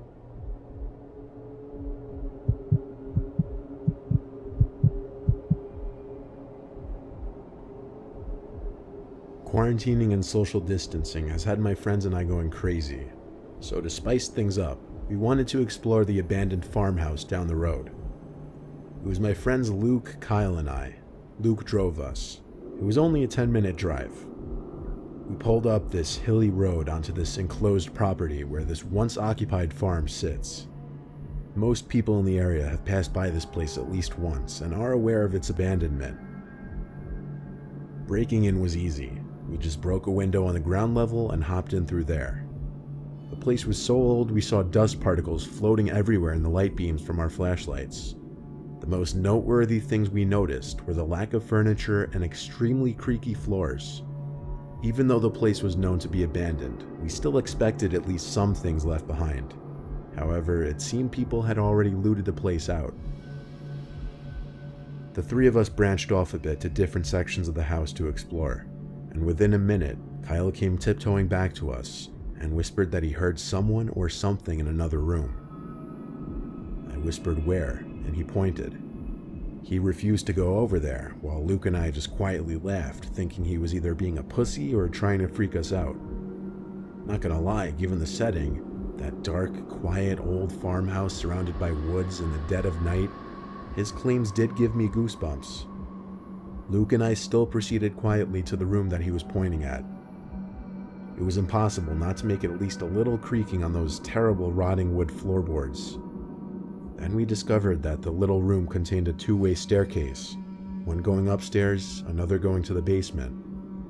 But when I approached the basement staircase, my goosebumps came back when I realized most, if not all, of the stairs had collapsed, and at this point, it was more so just a hole in the floor. Luke dared me to look down into the basement. I was going to, then I for sure heard a noise come from down there. It was this creaking sound that would repeat every couple seconds. I turned to Luke and whispered, "Do you hear that?" He nodded his head and whispered back to go look down there. I took a deep breath and said, "To hell with it, I'll do it." I crept to the disturbing-looking hole in the floor and shined my flashlight into the darkness below. At first I didn't see anything except a concrete floor in the basement and small piles of rotted wood. But then I got on my knees to get a deeper look in the basement. And that's when we heard, "Hello?" My hand just jerked to the right where I heard the voice, and I saw an old woman with long gray hair in a rocking chair. She was looking at me with this lifeless smile. It had this hint of malice to it. I fell backwards and dropped my flashlight. I yelled at the top of my lungs to run to my friends. Kyle already left the house and was waiting in the car. Luke and I then got to the car, and I was yelling at him the whole time to hurry up. Once we exited the property, I felt a lot better. Luke heard the voice too. He didn't see what I saw, though. It was bizarre. It was surreal. It was terrifying. It didn't make sense. Why was she down there? How did she get down there when all the stairs had collapsed? What else was down there? All these unanswered questions are made creepier when you remember that farm has been abandoned for years.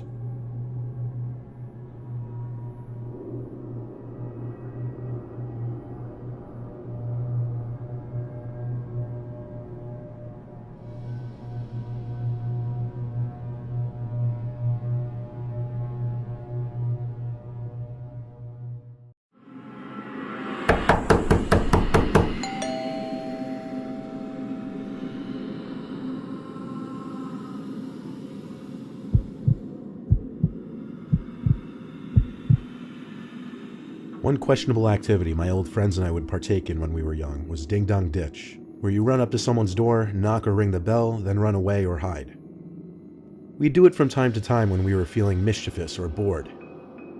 At the time, someone moved across the street from my friend Stefan, who lived a block down from me. He kept telling us how sketchy it seemed. No one would ever see them leave their house, the blinds were always closed at every window, and there were never any lights on. Yet there was always a red Toyota pickup truck in the driveway all hours of the day. No one really seemed to know who was living there or what they looked like. So one night we thought it would be a good idea to target it while we were out ding-dong ditching. My friend Jake and I hid behind a nearby car while Stefan ran up to the door. We could tell he rang the bell like 5 times, and we chuckled because of it.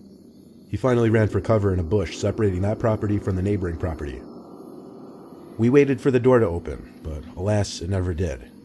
So Stefan ran back to the door and rang it a bunch more times, probably closer to like 10 rings this time.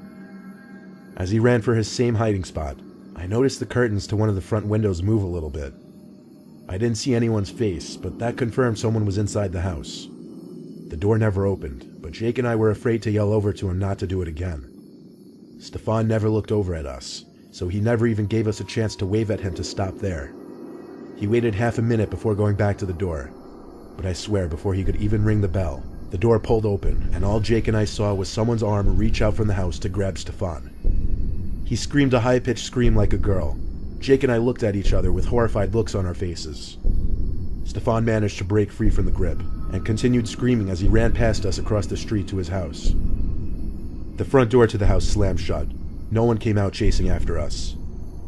We followed Stefan to his house, and as soon as we got inside, I told him that was a horrible idea. Now that person would know they were neighbors. But he said he didn't care.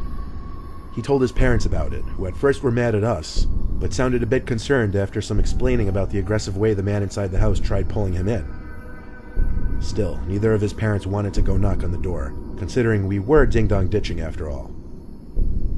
Jake went home. I stayed over Stefan's house to sleep over. His parents always complained about us being too loud after they went to sleep, so we hung out in his backyard. We were playing Pokemon on our DSs for a while and talked more about what happened across the street. He said he didn't see much of the man's face and he was pretty well hidden behind the door, but he could tell it was a man by his veiny hands and strength. The man grabbed him by the collar of his shirt, so Stefan was able to free himself from the man's grip pretty easily. At some point while in the yard, I remember hearing a thump kind of noise. But I didn't even feel like it was worth bringing up to Stefan. I just made a mental note of it, and maybe he did too, who knows.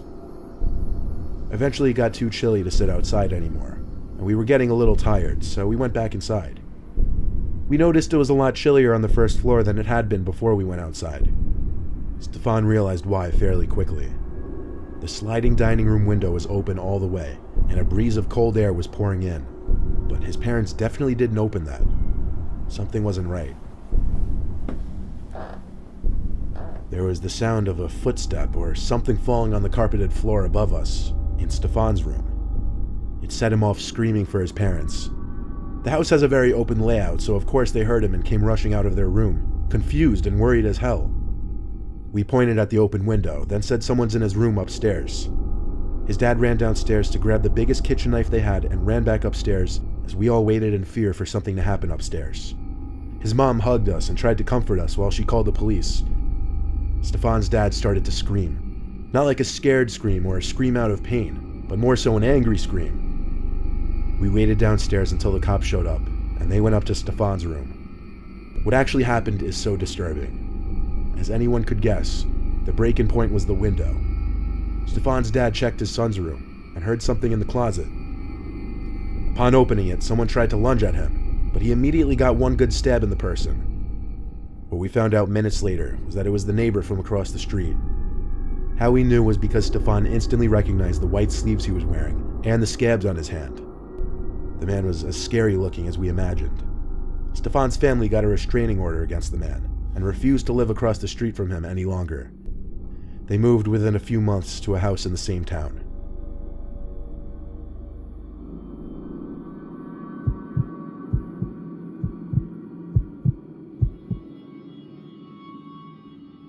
This is a story that happened a few days ago. My friends and I really like to do some crazy things such as ding-dong ditching, which is what we were doing on Friday night. I'll refer to my friends as C, B, E, A, and Ben. There was this one corner house on an opening to a cul-de-sac. My friend E said I should ring the bell, so I did it because I was not the kind of person to not do something just because I might get in trouble for it. So I walked up to the stoop and knocked on the door and ran. We ran maybe 3 houses down behind a car so we could still get a good view of the house we just did. The guy came outside, walked around, and I think spotted either myself, E, or Ben, so he screamed "hey" at us, and we ran like normal if this happened. We all laughed it off like we usually would. Then we all agreed like a bunch of idiots that we would do the same house again. So we walked around the street to the house, and we all debated who should ring. I didn't because I just did like the last 3 houses. So we all agreed Ben should do it. So there went Ben up to the door, knocked, and ran. C, B, and A were on the corner of the street along with Ben after he rang, while me and E were behind a car right across the street from the house. It was like he was waiting right at the door, because only about 5 seconds after Ben rang the bell, he came sprinting outside. He got to the bottom of his driveway and screamed, "Hey, come here now." That was my cue to run. So I sprinted as fast as I could to the corner and around the block. I kept on sprinting until I caught up to Ben, C, A, and B. We had walked about the whole street gathering our thoughts when A pointed out that E was missing. We all looked at each other, obviously very worried for him. We called him and he picked up out of breath and was demanding us to go back to the house because he was chasing him. So we went about halfway down the street, still on the phone with E, and then he dropped the bomb. The man had a gun. We knew this because E said he heard the man scream, "I'm gonna blow your fucking brains out." I actually began to tear up, and we were all very worried for E. After about 5 minutes of E telling us to go back to the house, we made it to A's backyard and waited for E to make it back. He was saying he was very close, so we walked out of the backyard and there he was. We all hugged him and were so grateful he was okay. We all went to A's backyard afterwards to talk about what happened. The first thing E said was that he got the whole thing on video, so he showed us.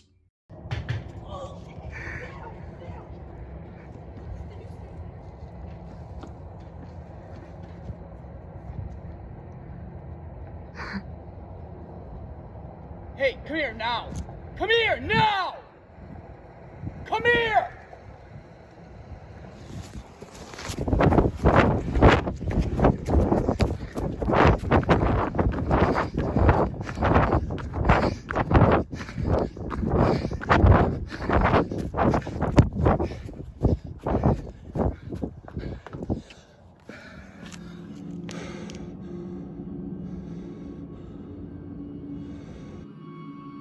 So what happened that I was completely unaware of was that when I ran away from behind the car, the man started chasing me. Then E apparently got up and ran the opposite way, kind of putting the man in a pickle as to who he wanted to go after. He chose E, and he ran from him almost all the way down the street before hiding under a car until he felt it was safe to run back. This was the most insane night of my life, and I couldn't thank E enough, because if it weren't for him, who knows what that guy would have done to me if he had caught up.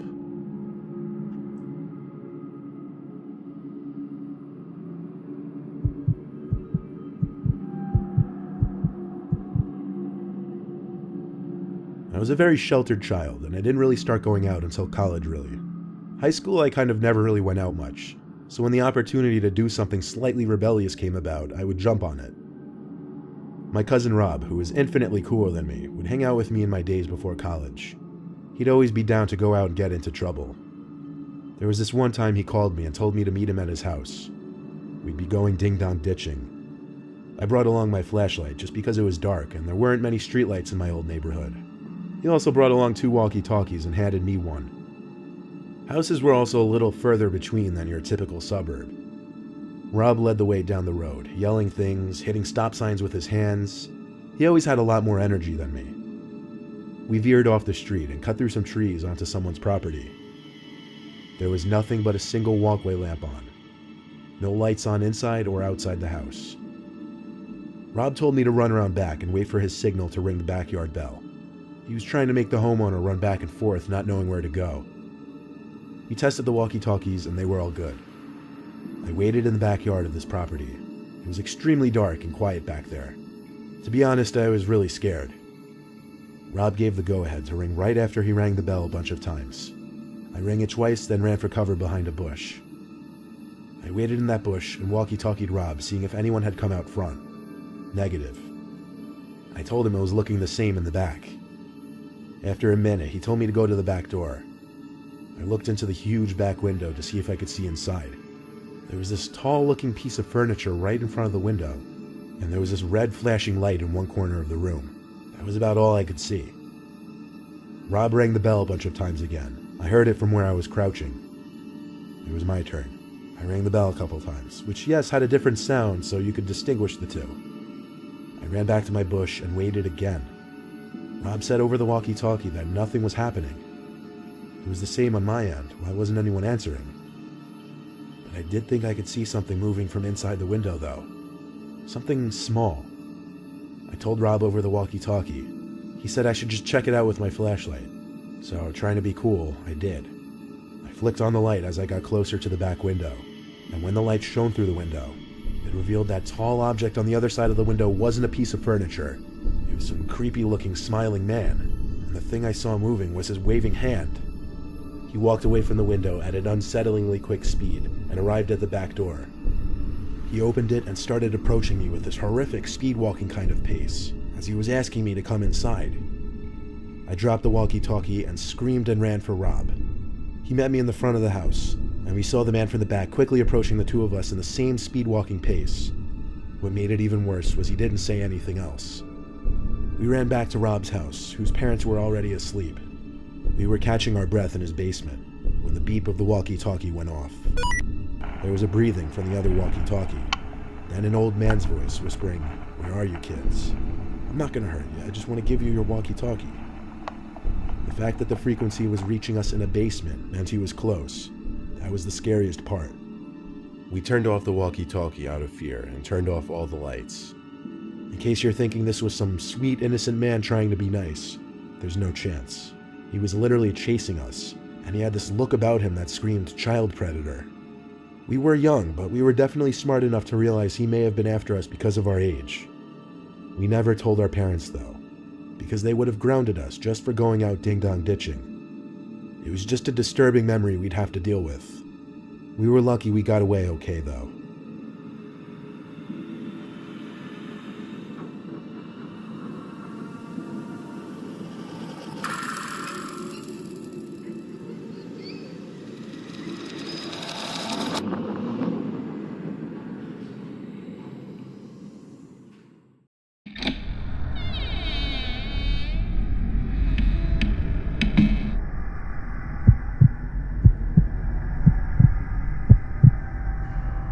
There's this abandoned mansion in Toronto that came up in a group chat among my friends.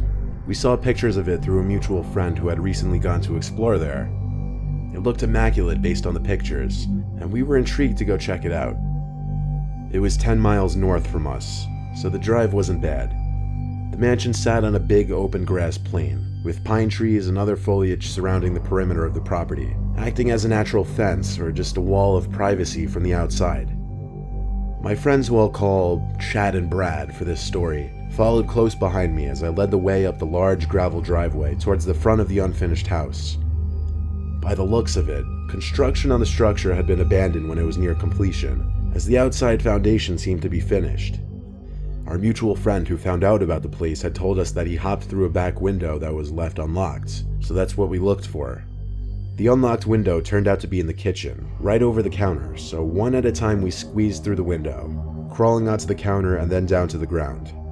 First impressions in the kitchen, almost immaculate, minus a few of the cabinet doors sprawled out on the floor as if they had yet to be installed, and just things like sheetrock boards laying around.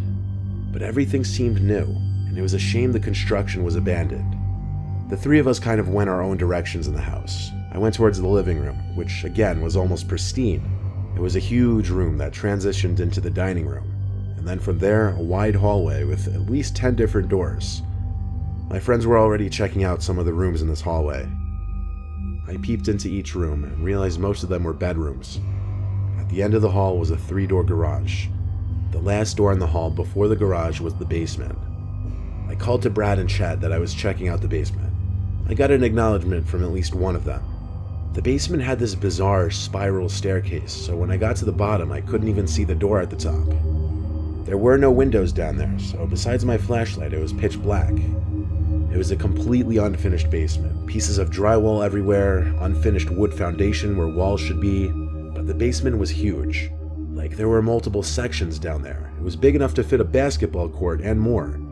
Then I came across this back room with a few storage containers. I was here to explore after all, so I curiously started lifting the lids off the containers. The first 2 seemed to contain building tools and supplies like wood planks. But then I heard something from one of the other containers. It was like something caused the container to make a bump sound. Could it be an animal? Or was I just hearing things? I went to the container and noticed the lid was not sealed on this one, as it wasn't sitting perfectly snug on the top. As I bent over to try and lift the lid, it lifted without me touching it, and I heard a whispering noise. I fell backwards on my hands as this happened, and while I was on the ground, I saw a smiling woman looking at me. The only thing lifting the container up was her head. She looked at me, laughed, and said peekaboo, and she laughed some more. I ran to the top of the stairs, but the basement door was now locked. I banged on it for my friends to open it up, but they were apparently messing with me. I heard creaks on the spiral staircase below me. I couldn't see her yet, but I could hear her laughing getting closer, and she was mumbling incomprehensible things. I screamed at the top of my lungs to please help me, and Chad finally opened the door. I ran out and looked back for half a second, greeted by this ghostly, skinny figure of this pale woman looking up at me, almost at the top step. I slammed the door shut and locked it. Chad saw the woman too, and we bolted for the front door. We didn't care about leaving it open. The 3 of us got to the edge of the property to talk. After an hour of just sitting in my car thinking and talking, I agreed to go back inside and unlock the basement door. As scary as what I witnessed was, I didn't want to be responsible for someone dying down there. But when we got back inside, the basement door was wide open.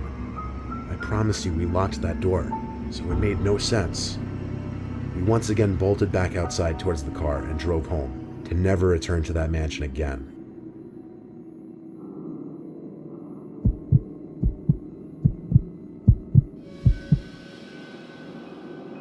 When I was a very young kid, we lived in an upper middle class neighborhood.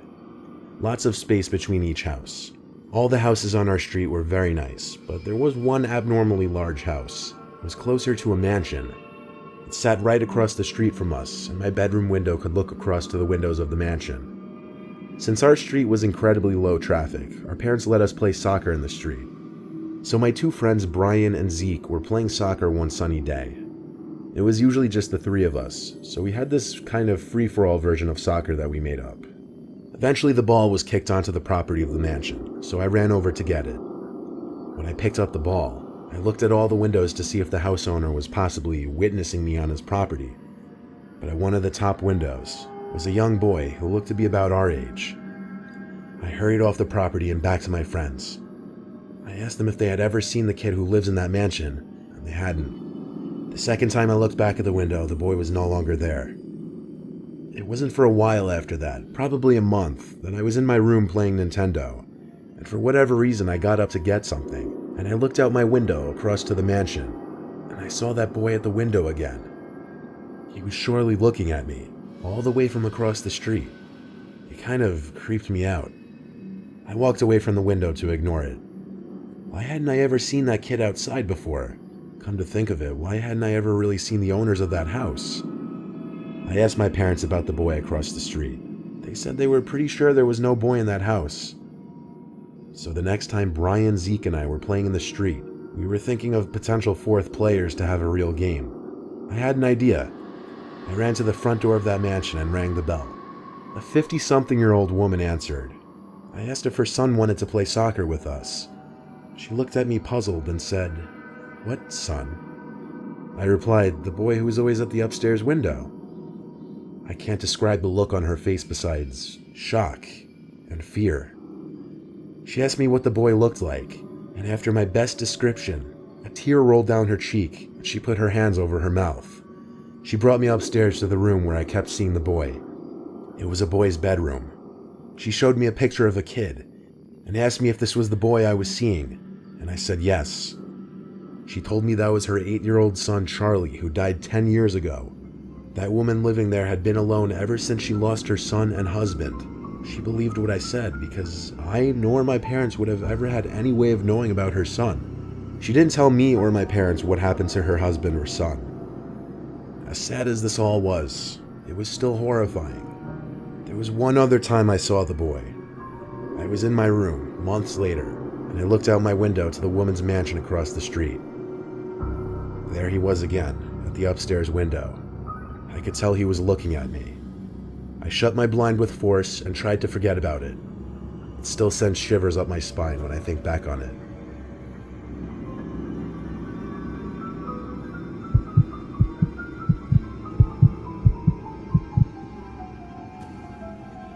I was once hired to house sit for a friend of a family friend who was going away for a week.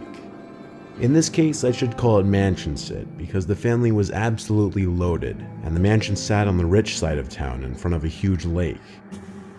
I was 21 and it just seemed like a cool job to have for a week.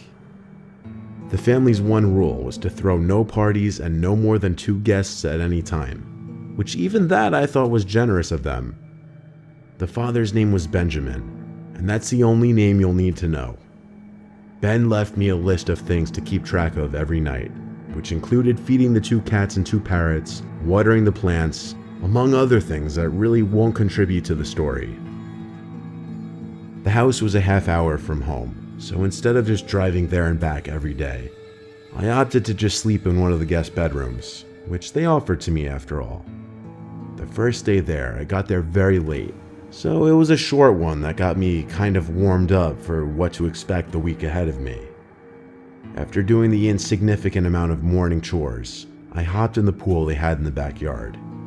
The pool literally overlooked a gorgeous, tranquil lake, and even with the thought of getting to enjoy this unbelievable house for a week, I was still incredibly jealous. As I was in the pool, I noticed through the giant floor-to-ceiling windows to the living room somebody walking inside. I jumped out from the pool freaking out. I ran to grab the towel and dry myself for a second before storming inside yelling, "Excuse me." I didn't see anyone in the living room, so I entered the kitchen, and there was a fairly large Hispanic woman who looked to be about 35 to 40. She was just standing there as if waiting for me. I asked her who she was and why she was here while trying to keep myself composed and confident. She said in a thick accent that she was the maid who came every day to clean the floors and stuff. She introduced herself as Eliza. I instantly felt a sense of relief and introduced myself as Mike, the guy who was house sitting for the week. She spoke in as little words as possible. I don't think her English was too good, but she basically said she was going to clean the floors in the kitchen and living room now. I said that was completely fine and let her do her thing. I asked her how she got in the house, and she said she had her own copy of the key. So that was that. I went back out to the pool for a little longer to let her do her thing. When I got out from the pool, I dried up and took a shower. After my shower, I fed the animals again. The parrots were easier than the cats, surprisingly. I didn't see the maid again, but I didn't really want to get in her way and have awkward small talk with someone who could barely speak English anyway. I had a couple friends over that night because everyone was eager to see the place, but I respected their rules of only 2 guests at a time. I gave them the best tour I could. Then we kinda just chilled in the game room they had. played some air hockey and pool table, and drank a little bit. When I told my friends about the cleaning lady scaring the hell out of me, they both found it insanely suspicious. Like, why wouldn't Ben have told me about the cleaning lady? They brought up a good point, so I shot Ben a text, asking about the cleaning lady. He didn't answer right away, and I didn't want to call. My friends wanted to sleep over, but I didn't want to push it. I had no idea if they had cameras in the house or not. So they left, and quickly after I started getting myself ready to lay down in bed.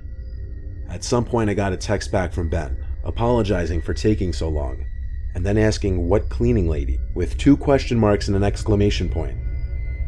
I typed back, Eliza, the Hispanic woman who came by and claimed she was the cleaning lady. That's when Ben called me with a concerned voice.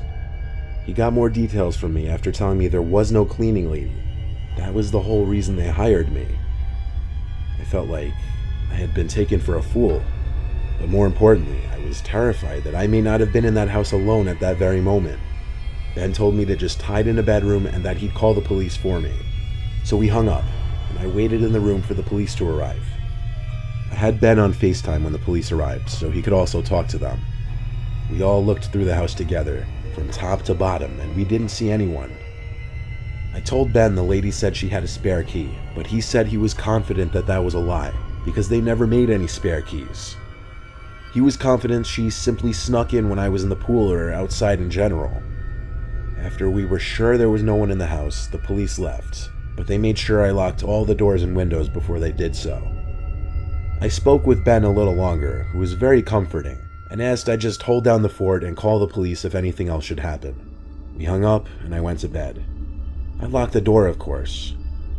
I left the air conditioner off so I could hear any potential noises from outside of the room. As I lay awake, subconsciously waiting for a noise, I heard one from under the bed.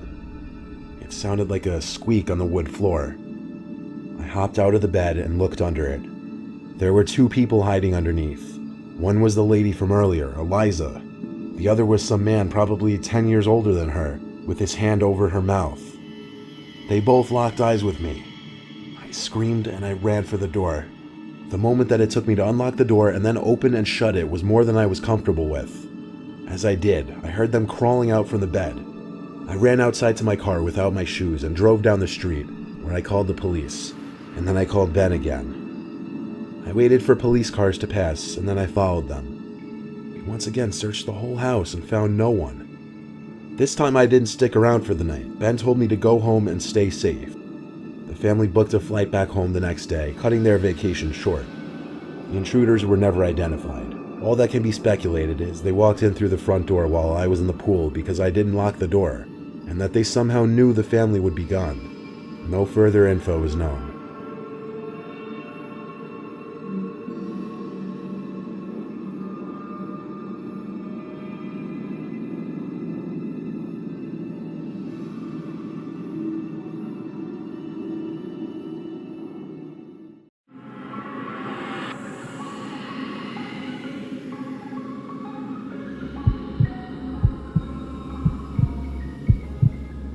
Remember Chuck E. Cheese? That old arcade with the singing animatronics? Of course you do. I just found out they went bankrupt recently. It made me think back to my horrible experience there as a very little kid. I was no older than 8 or 9. It was like my 3rd and last time ever at a Chuck E. Cheese. This specific location closed down years ago, but it used to be basically down the street from our old house. My mom took my little brother and I, and she let us roam free and do our own thing and play the games, while she sat at one of the tables reading like most of the other parents. I was playing this clown game where you had to shoot the clown's teeth out with this little cannonball shooter. I was playing the games that would get me the most tickets for the prizes. I finished the game again, and the tickets shot out from the ticket slot. That's when I felt a tap on my shoulder. I turned and jumped in my seat. I was greeted with a giant Chuck E. Cheese mascot in my face. He held out his hand for a high five, and naturally I gave him his high five with a smile. He then pointed at the tickets and gave me a thumbs up. I think I just continued laughing and smiling and said, yeah. Then he pointed at the tickets once more and motioned for me to follow him. So I ripped the tickets from the slot and followed the giant mascot. As we walked across the main floor, a couple other kids around like 6 came up to him saying, "Hey Chucky," and he gave them both high fives. I kept following him, wondering if he'd tell the other kids to follow, but he didn't. He would turn back every few seconds to make sure I was still following. Finally, we made it across the main floor by the stage towards this back area, where he waved me to follow him through this employees-only door. From what I remember about how I was feeling, let's just say a combination of weird and excited. We entered this narrow hallway, and I felt kind of special for being allowed access back here. Keep in mind, I had the mind and maturity of a very young child. The mascot led me to this back room where he motioned for me to enter first, so I did. It was this small changing room type of room. It had a few lockers on one wall and one long bench extending half the length of the room. That was it. He entered the room and shut the door behind us, and I noticed he locked it. That's when I became confused and afraid. I thought he was taking me to get a bunch of free tickets. What could he possibly do in this empty room with me?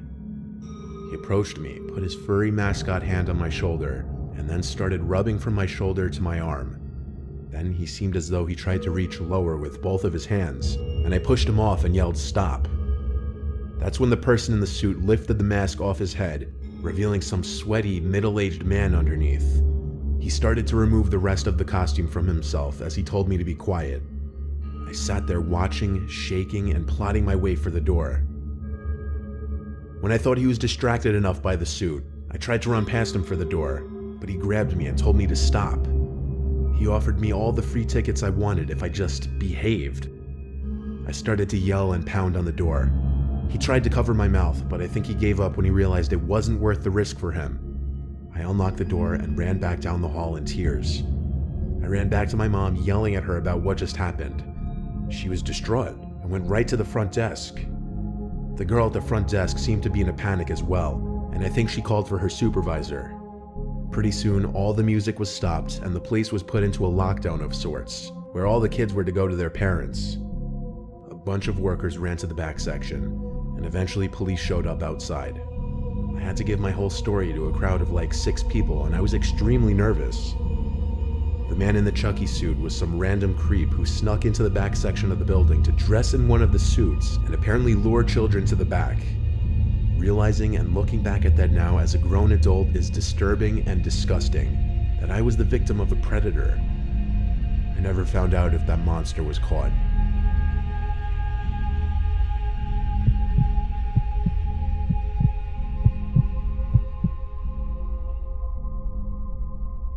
I used to work for Chuck E. Cheese very briefly when I was 21 years old.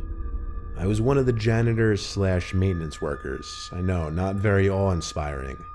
I was broke as hell and needed money. All my job really entailed was cleaning tables and keeping the play areas generally clean. Sounds easy, but there was never really a time to just sit and take a breath. There was always something to clean or take care of. I would also be in charge of turning on and off the animatronics, opening the stage curtains, fixing busted arcade machines, and things of that nature. My shifts would always be later, from like 4 to 10 p.m. My location closed at 8 on weekdays and 9 on weekends. I would stay an hour, sometimes 2 hours after, to get the place in top shape ready for the next day. So this one night, I was working past close like I usually did. Everyone had already left the building, including the other workers, so I was the last one in the building. I was dragging my cleaning cart around the arcade area. I had already turned off all the game machines. I was by that space-themed arcade machine where you had to press the button at the right moment to stop the light on the jackpot bulb. As I was passing by this machine, the space-themed music suddenly emits from the machine at a very loud volume, and all the lights start flashing again. I felt like my heart was in my throat, that's how much it startled me. I fiddled with my keys to access the control port of the machine to turn it off again. I'd never seen anything like that happen before. It suddenly just freaked me out, only because I was all alone in that big building pretty late at night. The weirdness didn't stop there though. By this point in the night, I had already shut down the animatronics on the stage, so when I heard Chucky's pre-recorded laugh break the silence of the room, my heart started pounding again. The laugh was short and cut off. It almost sounded glitchy. I ditched my cleaning cart to go backstage and check on the animatronics, and I could see they were in their idle modes now, meaning they would move their limbs and heads around every so often. I would have to go to the control room to turn them off, but this was the second strange thing to happen that night. I started getting paranoid that someone else was in the building with me, but that thought was interrupted when I noticed that the Chucky animatronic was facing me, and its head angled down perfectly to look as though it was looking at me. It was bizarre. Bizarre that I was finding it that disturbing. I'm not crazy, but for my own peace of mind, with my eyes on the Chucky animatronic, I walked past it, closer to the control room. I waited there for a few seconds, and then the animatronic spun 90 degrees to face me once more, perfectly. I swear it was once again looking right at me, and then the laughter emitted once again from the animatronic. But in a creepy, glitchy, cut-off manner, this time much louder, obviously because I was right next to it. I ran to the control room to hit the switch to turn everything off on the stage once more. I left the control room, and the Chucky animatronic was still facing the direction it was moments before. I left the stage through the curtain and just felt uneasy. I was starting to think maybe it was all just getting to my head. But that's when I heard the horrible laugh again come from the stage behind the curtains. That was the last straw. I took my card, clocked out, and left. I texted my boss the next day that I had to leave early because I was feeling extremely sick. He said it wasn't a problem, but he never mentioned anything about the animatronics being left on. And when I asked him if the animatronics had some kind of motion detecting feature to look at people, he said no, they didn't. I'm not the most superstitious guy, but I firmly believe I wasn't the only presence in that building that night. And I don't mean there was another person in there.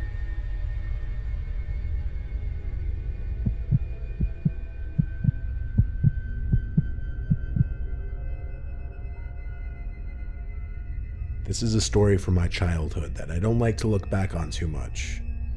I was 13. My mom brought my two little sisters and I to Chuck E. Cheese one evening. My sisters are 4 and 6 years younger than me, so it was more for them, and my mom just wanted me to come along. My mom was playing games with my sisters, so I went to do my own thing. It was my only time ever at Chuck E. Cheese, so I was trying to play every game at least once. Eventually, a worker in a red polo shirt came up to me. He was in his lower to mid-20s, I'd say. He didn't seem that old. He asked me if I wanted some more tokens. I said, yeah, sure. He told me to follow him. He led me through this sketchy back door, which led to a back exit. I asked him where he was leading me. He said to his truck. He told me not to tell anyone, but that he had access to all the tokens he wanted and just kept piles of them in his car. I stopped following when I realized he was leading me to his car. I told him my mom would be mad. He tried to push that I follow him a little more, but gave up. Before I walked back inside, he asked for my AIM username, and I gave it to him, always excited for new friends on AIM. For those of you who don't know, AIM was an instant messenger that was all the rage before smartphones and texting really became a thing. I don't remember his username, all I know it was something with his name in it, which was Ben. I would sign on to AIM every single night, including that night after Chuck E. Cheese. I signed in, and I had a few friends online. Next thing I knew, I got a message from Ben, so I added him to my buddy list. He said, hey, it's Ben from earlier. I replied, what's up, and we started chatting. He chatted with me as if we were good friends already. I asked him how he was able to get all the tokens he wanted, and he said it's easy when you work there. He told me he was going to come to my house that night with a bunch of tokens. I told him, no, it's okay. And he told me, no, it's fine. You live really close to me anyway. I replied, how do you know where I live? And he said he followed my mom's van on our way home. I blocked his account immediately. I was beyond scared. I told my friends about it on AIM. Some of them said I should tell my parents or call the police. But I waited. Maybe he was bluffing. But no, he wasn't. I heard a truck pull up outside through my open window. I looked out the window and saw the black truck that Ben guy was leading me towards earlier. I saw him get out from the truck, and I know he spotted me because he started walking over to my window. I pulled the window in and locked it, and then shut the blind.